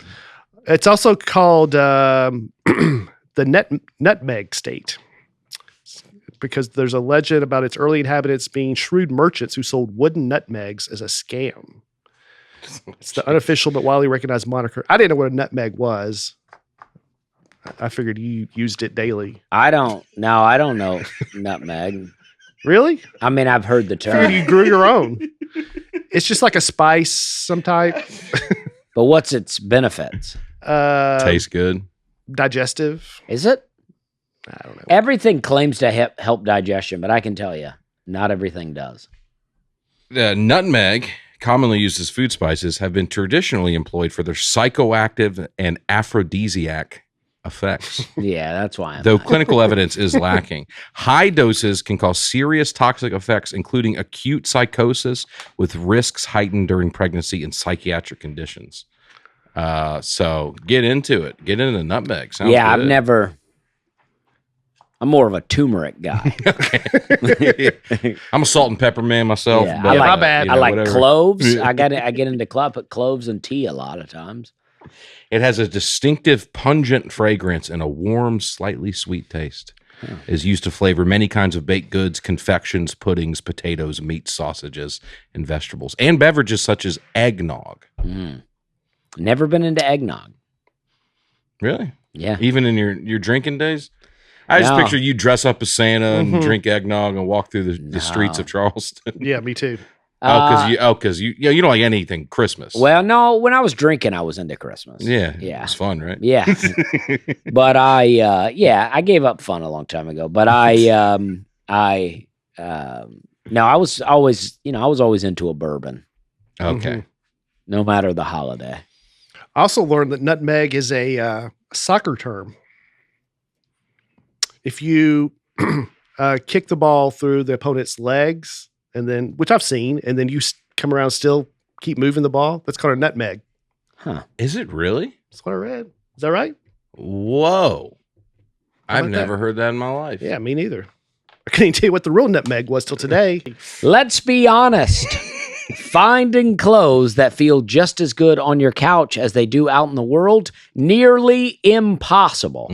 But then I tried Vuori, and yes, the hype is real. I ordered the performance joggers from their Dream Knit collection, and let me tell you, they are absurdly comfortable. Everything is designed to work out in, but it doesn't look or feel like it. I do love Vuori. I mean, Vuori, Great stuff. It's awesome. I was wearing it today. I walked on the treadmill in my Vuori shorts today. Nice. And it feels good. You should get out, enjoy some sun, do some grounding. Yeah, just make activities. Well, I did. I walked around in the yard also with the Vuori on too. Yeah. It looks good. It feels good. I read things in a sarcastic way, but they do look good and feel good. I went to Lowe's wearing it. I don't mind being out and about in Vuori. Yeah. I would never wear jogging pants out in public. I don't even want my wife to see me in jogging pants, but Vuori makes it look good.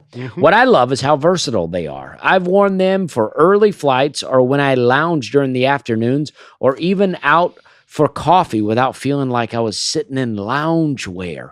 They're lightweight, moisture wicking, and have relaxed fit with four-way stretch. So whether I'm running errands or just kicking back, they move with me. Fiore is an investment in your happiness. For our listeners, they're offering 20% off your first purchase. Get yourself some of the most comfortable and versatile clothing on the planet at Fiore.com/Nate. That's VUORI.com/Nate. Exclusions apply. Visit the website for full terms and conditions. Not only will you receive 20% off your first purchase, but enjoy free shipping on any U.S. orders over $75 and free returns. Go to Fiore.com/Nate and discover the versatility of Fiore clothing. Exclusions apply. Visit the website for full terms and conditions. That was solid. All right, so there's one president that's been born in Connecticut. You guys will never guess it. George Bush. Dusty? Mitt Romney. George Bush Jr. W. Mitt Romney. Incorrect.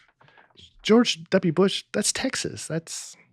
No, you're right. Okay. I was going to say, I know he went to Yale. Yes, you are correct. And the family's from Connecticut, right? Skull and Bones, they say. It's just funny. You associate that family so much with Texas. Totally. But he was born in New Haven. He's got the accent and everything. Yeah. Dad attended Yale at the time. So yeah, you're exactly right, Aaron. Look at the big brain. Where's Mitt Romney born? Michigan? His dad was governor of Michigan. I think you're right. Okay. So everybody associates him with Utah, but I think he was born in Michigan. And he was governor of Massachusetts. These guys move around. Mm-hmm. They move around. Yeah. They go, where can I take over next? Yeah. And they go there. Yeah. And they do They it. get in there and they go, where can I infect a city? Oh, yeah. There was one Connecticut senator that was the vice presidential candidate. Al Gore. What's from Tennessee? What's his face? Yep. Lieberman? He does have a face. Lieberman? Man, this guy's on. Joe That's what Lieberman. I'm talking about. Al Gore's running mate. Oh, okay. So you're both Gore right. Lieberman. Yeah. Yeah. Yep. And Gore's a Tennessee guy, right? Yeah. So it's Tennessee, Connecticut. Mm-hmm. He was the first candidate on a presidential ticket of a Jewish faith. All right. Yep. Yeah. Who'd they lose I would to? just assume they'd have way more because they're one of the first states, right? Yeah. And I feel like they had such a role in like the Revolutionary War, Lexington and Concord, all of that in Connecticut. And they've never had it. They've had one president, and it was a Southern. It was a guy from not Texas. even associated with that. That's crazy. West Virginia had like 10. And Yeah, something Pennsylvania like that. and Ohio. Ohio's had the most, I think. But man, Connecticut needs to step it up. I know.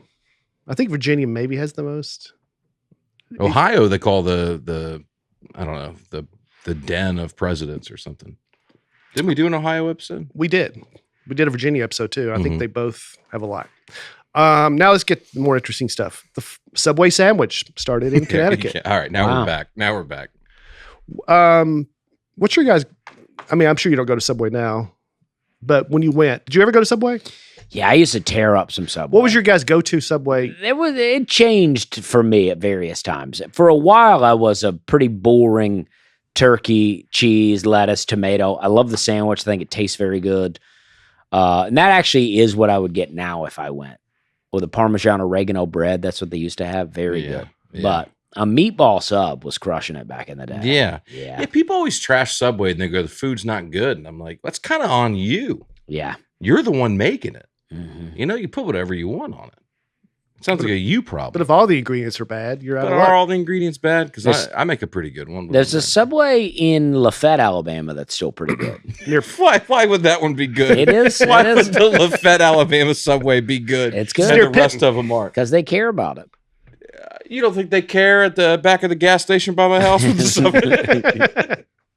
When you're in the hospital with Olive, there's in the food court of Vanderbilt Children's Yes. Hospital, there's a Taco Bell / Pizza Hut and a Subway.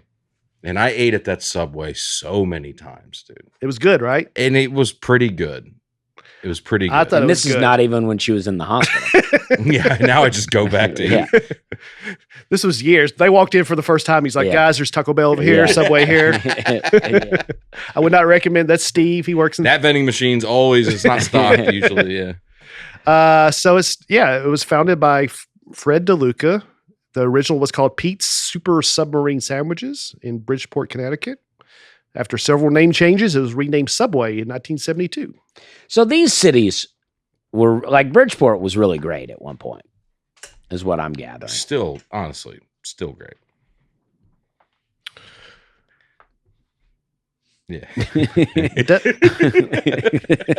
I thought you had Honestly, something. yeah. Can't wait to work the club again. Yeah. Love it out there. Well, I love the But- stress factor. Yeah, but I think a lot of the economies change.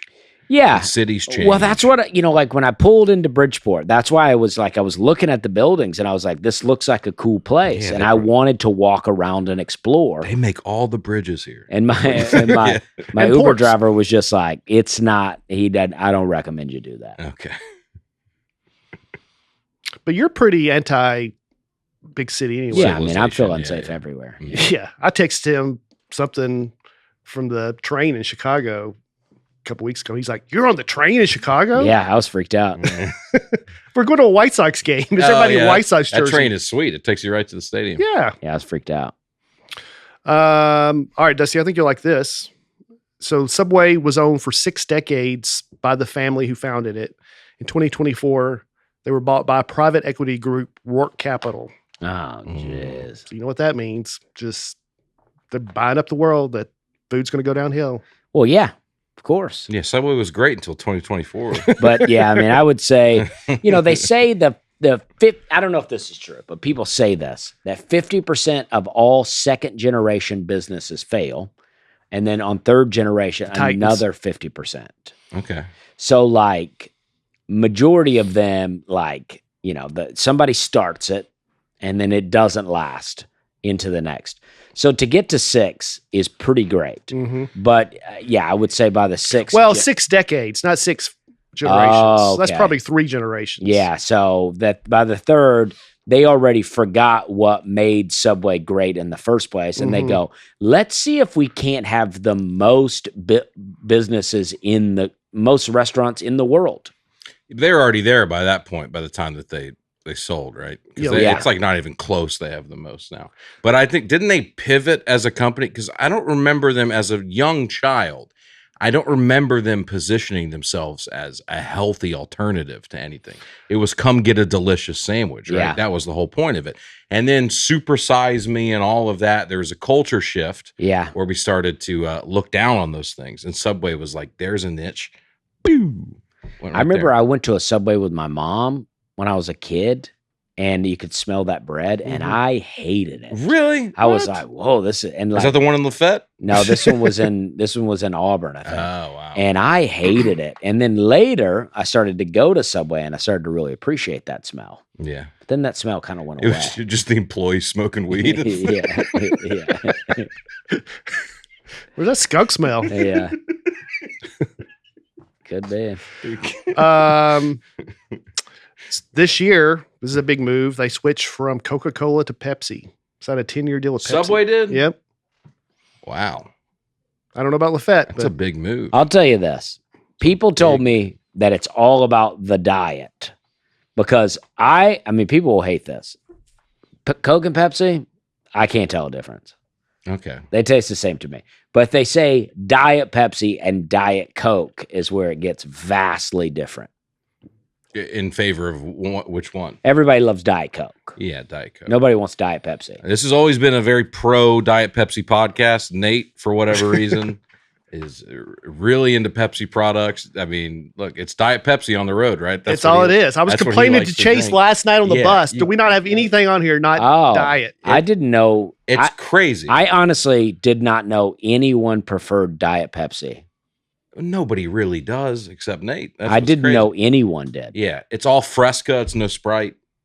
They Wow. do all the weird stuff. But I don't do any of the diet drinks, but if I'm going to drink it like a Coke or Pepsi, it doesn't affect me at all. Okay. I can easily go Pepsi. Mhm. The first hamburger restaurant was in Connecticut. The first hamburger. Lewis's Lunch, hamburger I can't restaurant. believe there's any. I don't know how they would even know this. Well, let me get to it. Okay. It's in New Haven. They claim to be the first restaurant to serve hamburgers, and it was opened as a small lunch wagon in 1895. A lunch wagon? Mm-hmm. Okay. One of the first places to serve steak sandwiches. And according to Lewis's Lunch, it was created in 1900. A customer came up hurried, requesting a lunch to go. And the customer exclaimed, "Louis, I'm in a rush. Slap a meat puck between 2 planks and step on it." He placed his own blend of ground steak trimmings between 2 slices of toast, and the first hamburger was served. Now, there's some people that dispute this. There's a few places that claim they have the first hamburger, and this food editor said, well, what makes a hamburger? He argues that it's got to be a bun to be considered a hamburger. So if it's between 2 pieces of toast, That's a patty melt. well, I think it's more about the meat, right? It's hamburger meat. mhm. That's what makes So you it a think hamburger. 22 like just pieces of bread is fine? I think that's a burger. I That's what- think it tastes good, but it's a patty melt. But what is a patty melt? It's a hamburger in between. Yeah, well, it's hamburger, all right, you're hamburger good. meat in between 2 pieces Okay. of white bread. Okay. Yeah, it's just a hamburger with bread. But I would say it's ground beef. We're conditioned to call it hamburger meat, but it would be Yeah. ground beef Okay. in between 2 pieces. I mean, we're getting What about technical. hamburger helper? Also invented Yeah. Connecticut. Is that a burger? Well, I mean, we're getting, well, obviously we're getting technical about it, but I would say a patty Well, melt. as we're prone to do on this Yeah. podcast. But I would say a patty melt is bread, hamburger's a bun. If it's on, like, let's say it's on a sub roll, that'd be sort of a cheesesteak of sort, not a Philly cheesesteak, but a Philly cheesesteak of sorts. So they Hamburger still claim- helpers. Is that place still around? Yeah. So they claim to be the first ever hamburger.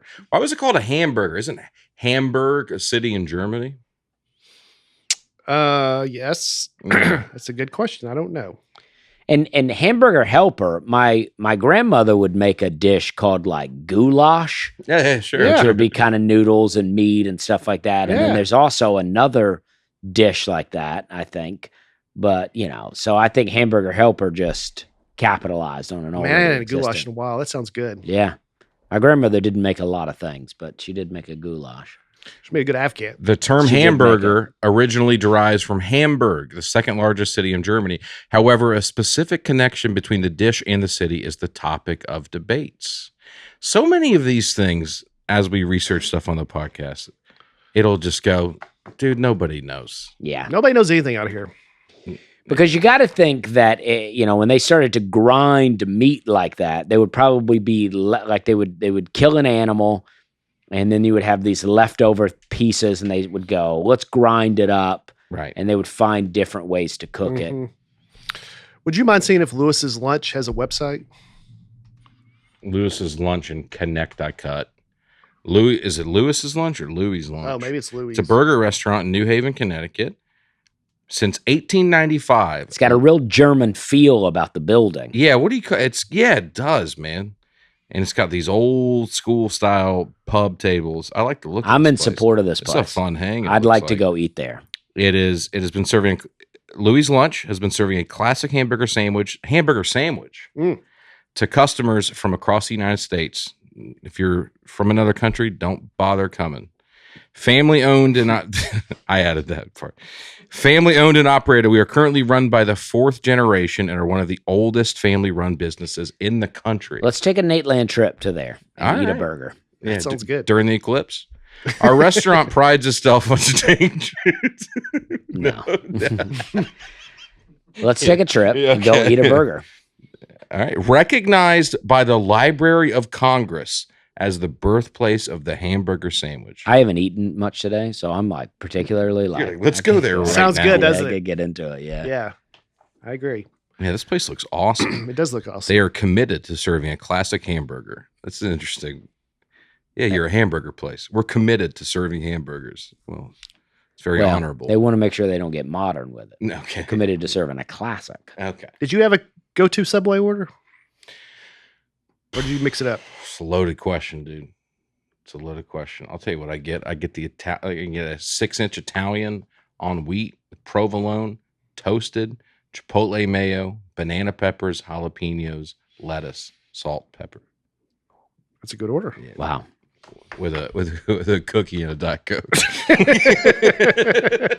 No That's chips? a good meal right there. And I will go foot long. I don't know why I said 6-inch. I was earlier. about to say. thought that would soften the blow a little bit. If I do 6-inch, I get chips with it. If I go foot long, then that's Ah, enough. Doesn't hold me back. What about Moe's? Do you ever guys ever go there? Welcome to Moe's. I love Moe's. I love the burrito, the Joey Bag of Donuts. Remember that? No. You don't remember when they had those It's names? Joey Bag of Donuts. It sounds like a comedian. Well, it was a movie references. Like Okay. the movie and Moe's back in the day used to be full of music and movie references. Yeah. So one of the burritos was called Joey Bag of Donuts. We're gonna need a bigger tortilla. Stuff yeah, like and that. then stuff like and then like the Home Wrecker and John Cocktoastin. I'll have what, and what yeah, Jose's having. yeah, you know, stuff like something- and Joey Bag of Donuts was the go-to. New Haven sounds like the place to go. It is. They got the pizza. They got the hamburger. It's nice. They got the Bushes. They got the Bush family. Yep. Not only was the first subway there, first submarine invented there. We talked about this a little bit when Ben Sawyer was on. Mhm. The turtle. Remember him talking about the turtle, Yeah, the yeah. submarine that was invented in Connecticut? It didn't work. It was a one-man wooden submarine. It was supposed to go under. I thought Fort Sumter invented the first submarine, like in Charleston. That's where the first shots were fired in the. No, but I thought they had the Hunley Okay. I don't know. was the first I'm submarine. thinking of the Harley. The Hunley. Okay. I don't know, Dusty. I'm just going off what I read here. I Wish could we had a look guy- that up, Yeah, I wish but- we had a guy that could look that up. I'm sure there's some little tweak that makes them different. In 1995. Well, that's not No, That was no, way no. later. The Hunley was I think it was the the HL Hunley. Yeah, It was a submarine of the Confederate States of America, played a small part in the American Civil War. Yeah, it was built in Mobile, Alabama, and then it was shipped by rail in 1863 to Charleston. So that was- Hunley, it was then called the fish boat, the fish torpedo boat, or the porpoise. It sank in August of 1863 Yeah, I mean, during every- a test run. every killing- time they ever used it, 5. it killed everybody. And Yeah. yeah. Okay, it sank the first time, killed 5 people, and then they tried it again, killed 8 people on the crew. Jeez, Yeah, this thing stunk. yeah. But that's almost 100 years later. Okay. So you're way off. All right. Yeah, but we don't know this thing you're talking about. This wouldn't. Did they guys? The turtle. Did they live?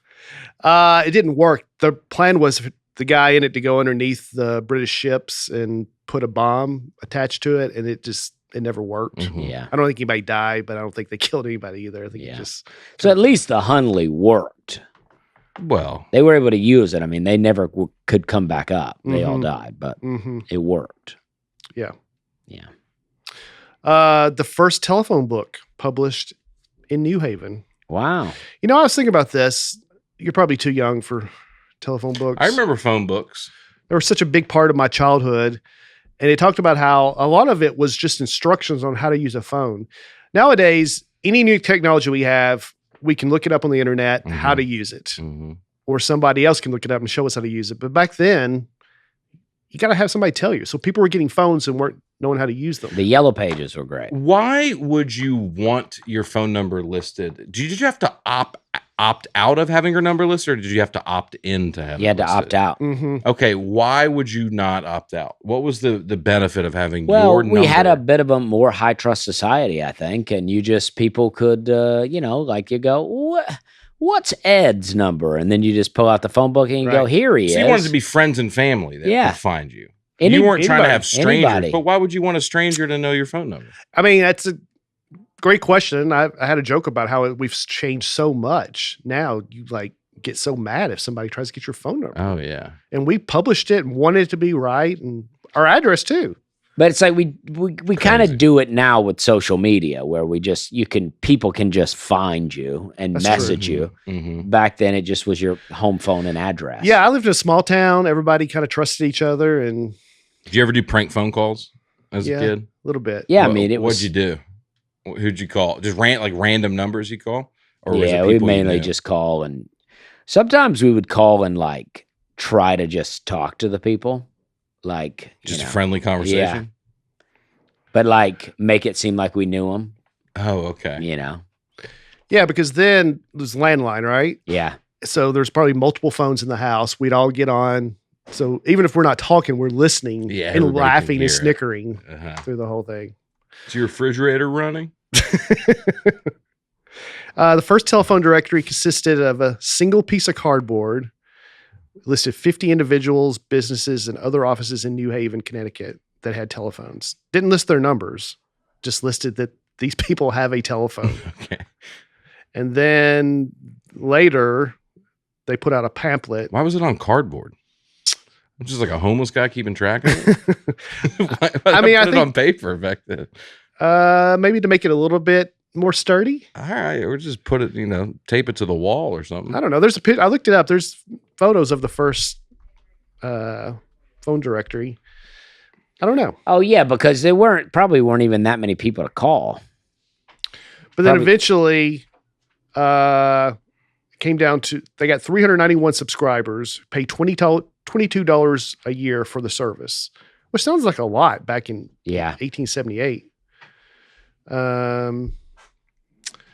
But it came with directions, tips on placing calls. It says pick up the receiver and tell the operator whom you want and how to talk on this gadget. Having a real conversation, for example, required rapidly transferring the telephone between the mouth and the ear. When you're not speaking, you should be listening. It says at one point, you should begin by saying "Hullo," Hulloa. That's interesting, right? Mm-hmm. What? How do you say it? I don't know how you say it, but Yeah. Hulloa, Oh. Hulloa, Hello. Hulloa. Aloha. And when Some done, sort, right? and when done talking, you should say that is all, and then the other person should. I still say that. And the other person should respond, "Okay." Wow. That was how phone etiquette was supposed to be when it first started. Okay. And how long did that last? I don't know, I bet it get out of hand real quick. but somehow it went from Hulloa to hello. Hello. Wow. Is that saying hello wasn't even How do you spell it again? Hulloa? Before I looked that up, I want to say $22 in 1878 is about $712 today. Yeah. So you notice it. Yeah, sure. It's not nothing. Yeah. Yeah, Helloa. It is a British variation of hello. Okay. Okay. Well, this was Man, look Boy. at dude, you can get down a rabbit hole. I got the definition of Helloa. It says it's an alternative form of Holloa. And you click on that, and then it says see Halu and compare holla. Holla. the oldest continuously published newspaper in the U.S., the Hartford Courant. It's established in 1764 and it's been going ever since. Just speaking of this, it says Mahala up there, which is like Hawaiian, right? My friend that I grew up with, we moved to Charleston and we had listened to that Nelly album, Country Grammar. yeah, we had listened to that so much, and Cedric the Entertainer had all these little clips in between that were really funny. The skits. Yeah. And so my friend, when he would get off the phone, he just kind of adapted some of that. He would go, we'll holla, like we'll holla at you later. Yeah. But he would just go, we'll holla. And we met some people in Charleston. We started hanging out. And whenever Joey would get off the phone with him, he'd go, we'll holla. And they were like, what is he saying? They thought he was saying like Mahala, like he was trying to be Hawaiian guy.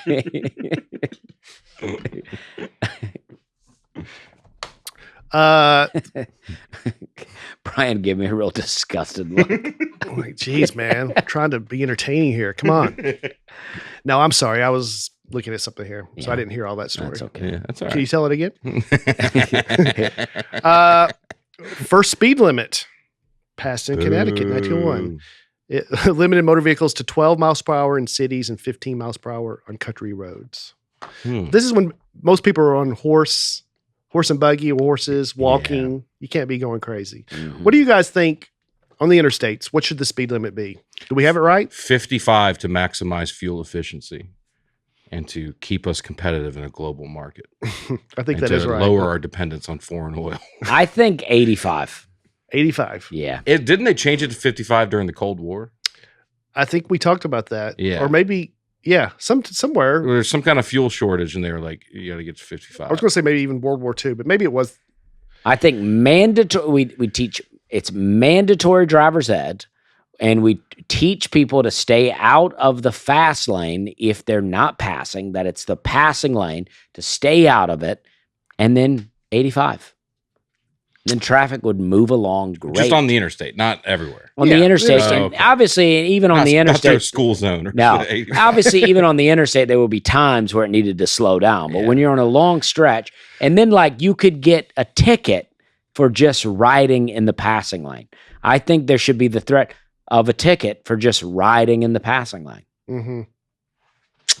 So the speed limit, most interstates are 70. Occasionally, I'll see a 75 in some states. In Texas, I think it does get up to 85. I think there is one stretch in Texas that it gets up to, I was going to say at least 80. Maybe it does.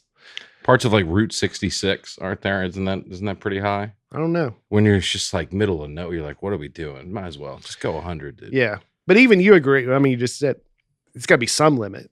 You want the government to hold us down in some ways. Well, yeah, I mean, I do support some Heavy regulation. Some regulation. Okay. On our Helmets. behavior. Well, yeah, I mean, especially if we have to, if we have to share in some sort of healthcare capacity. Mhm. Mm-hmm. Yeah, I mean, you should, but I'm kind of like, on one hand, I'm like, hey, let people do whatever they want to do. But if we gotta, if they can't pay their bill and the rest of it falls on the rest of us, then, there's got to be something. My fear with 85 is most people, I think, is an understanding almost. Cops will give you generally 10 miles per hour over the speed limit. That's always why I've kind of, Especially if you're passing somebody, I think you are allowed to speed up more. but if the speed limit's 70 and You're going 80. yeah, or 78. Well, let's say the leeway goes away. Well, that's what I was about to say, because my fear is then people will be like, I can get 95 before they're going to give me a ticket. yeah. Now we're getting a little too crazy. Well, yeah, let's say the leeway's gone now. Leeway's gone. You go 86, you're going to get a ticket. But I think the more important thing is to teach people to stay out of the passing lane, and then cars can just roll out. When you need to pass. It's like when you're driving and you want to go 70, but you're coming up on a car and you're like, I want to go ahead and get around them.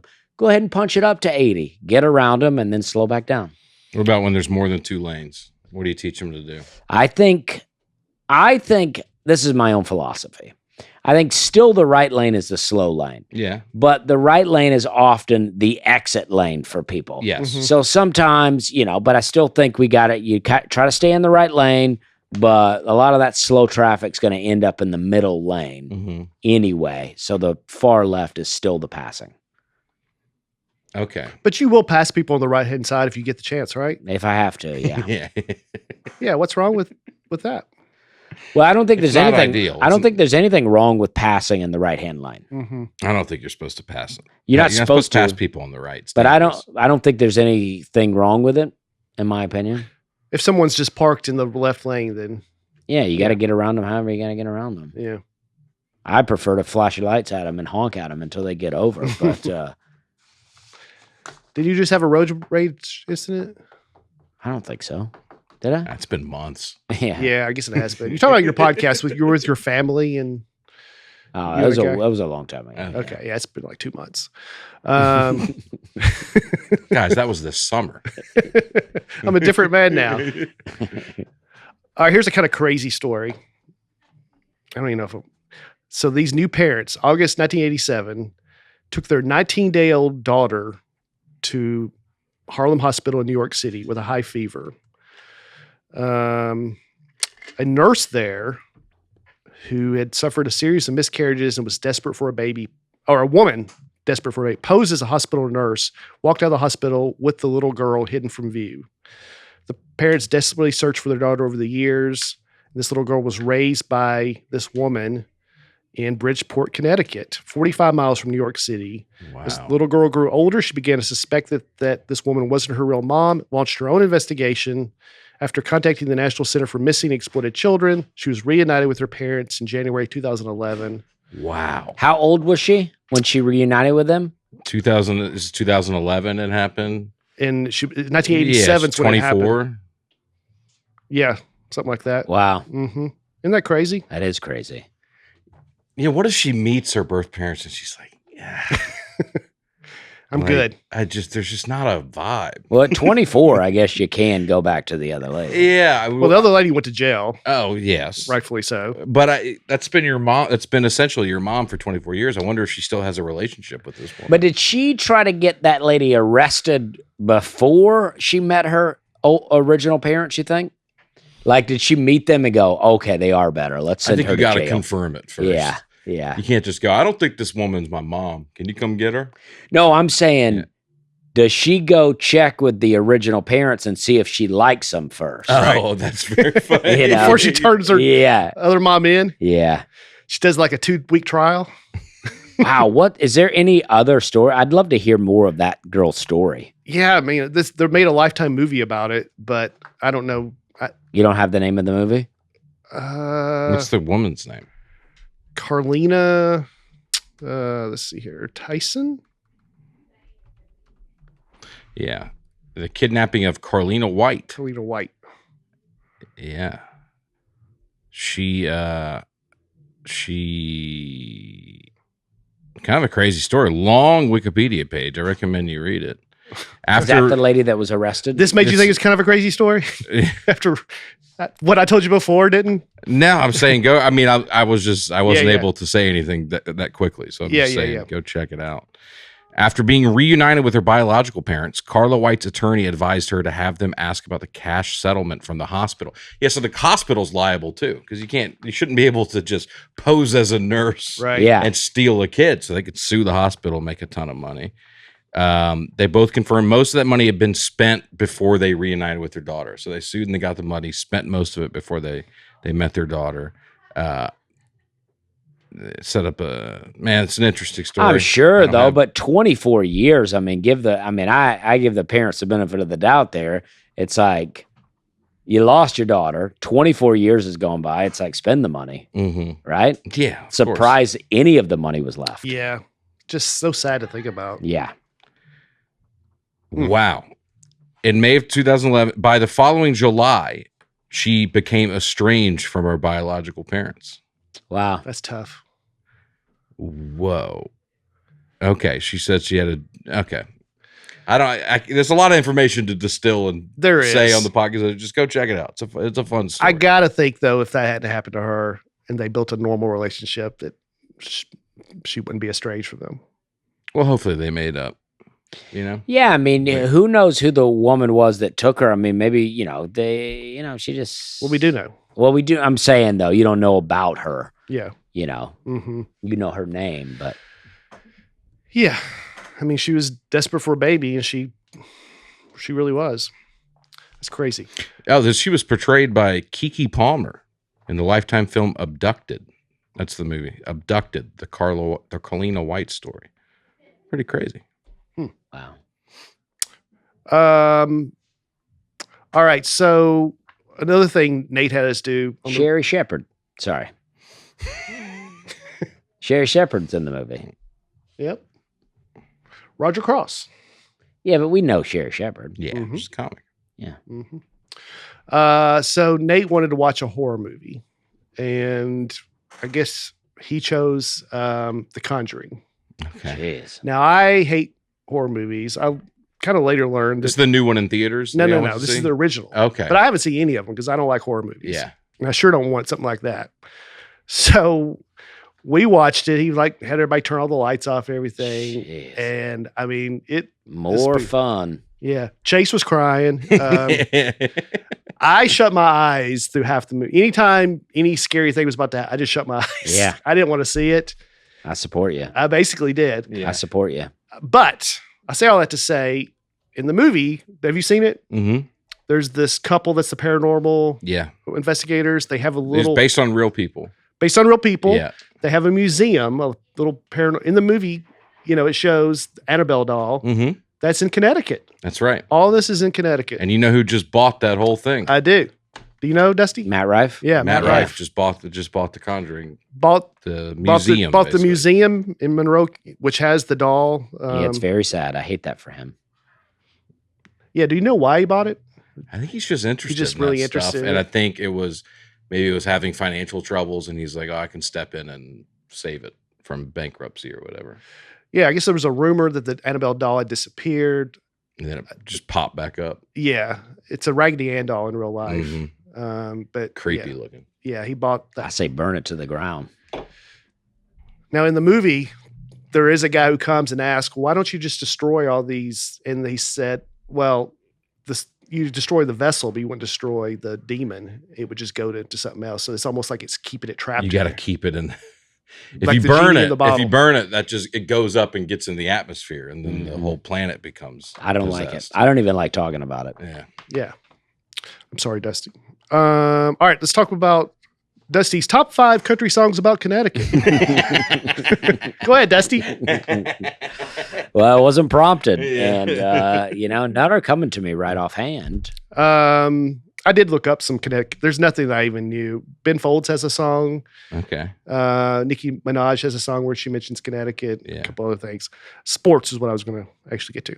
So they actually had a professional an NHL hockey team in Hartford, the Hartford Whalers. Oh yeah. From 1975 to That's a cool name. Yeah. And they left in 1997. Now they're the Carolina Hurricanes. Oh, they moved to Carolina. Yeah. Okay. Yep. Moved to Raleigh, but they had a hockey team there for a couple of decades. The Greater Hartford Open is one of the top golf tournaments. It's now called the Travelers Championship, also in Hartford. So here's what I would, if you ask me, like, name somebody, in Connecticut other than my wife. Yeah. If I had to name a famous person that I associate, I would say Gino Army. I can't even say his last name. Yeah. The UConn women's basketball coach. Yes. UConn women's basketball has dominated. He's been there 40 years. Maybe as dominant as any program has been in any sport ever. Maybe. Right? 12 national championships, I think. Yeah, it's like when you think of women's basketball now, you think of the UConn women's team. It's like UCLA was at one time in basketball. In basketball, John Wooden. Yeah. And Saban was kind of that, but even more dominant than Saban was. They had 100 and something game winning streak. Yeah, it was insane. So UConn women's, they're known as just the dominant for how, in women's basketball. And the men's, they won back-to-back national championships. They did, yeah. They were just... So, and there's been a couple times where they've both won it in the same year, which is wild. Dusty, you want to chime in on any of that? I don't have a clue. I don't have. I know. It was just funny looking at your face. Like, what are y'all even talking about? I have no clue. You still thinking about the Annabelle doll? No. I try to block that out. Okay. My bad.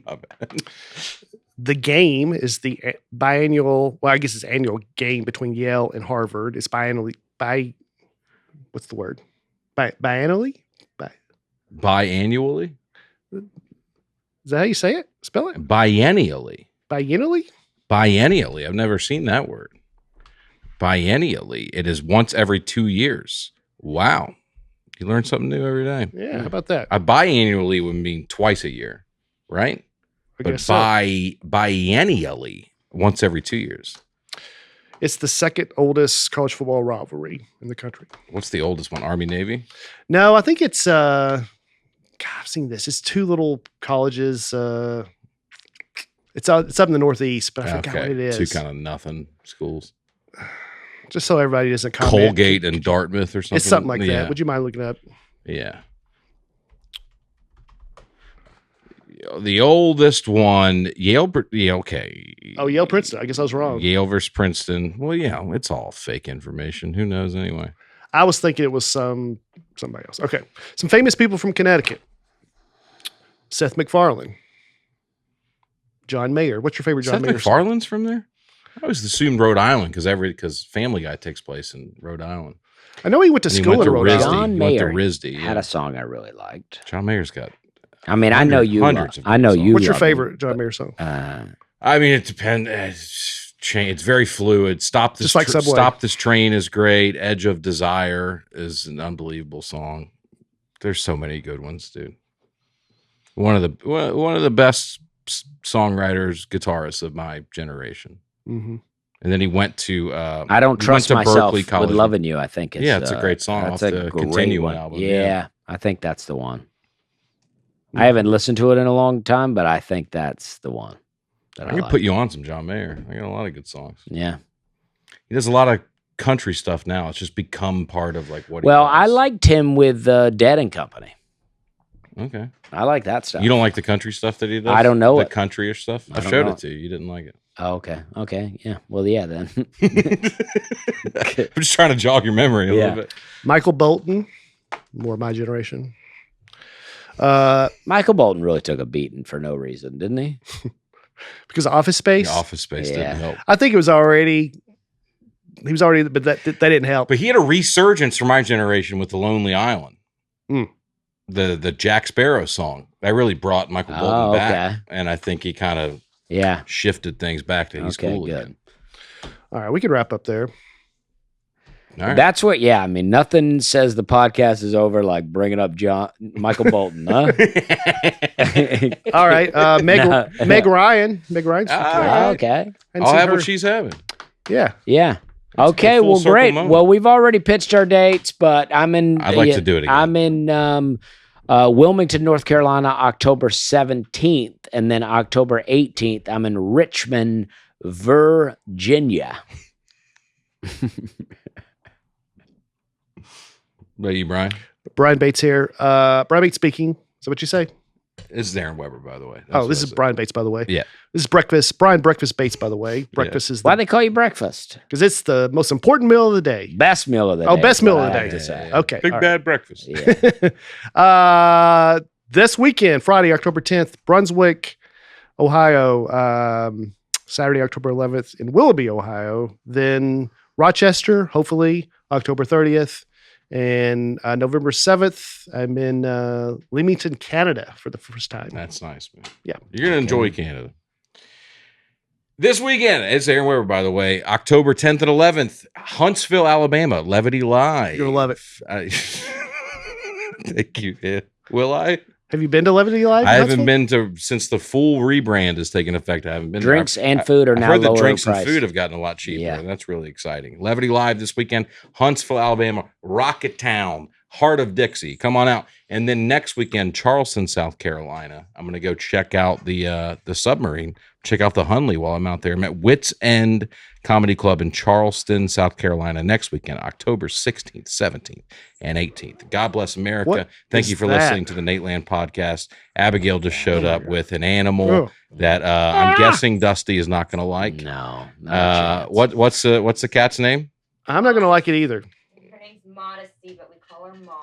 That's Maud walking around. She'd be more modest. She had some pants on. All right. All right. All right. Well, hey, thank you guys. Thanks for listening to the podcast. Listen, it's been a lot of fun. Brian Bates, Aaron Weber, Dusty Slay. We're having a good time. We love you.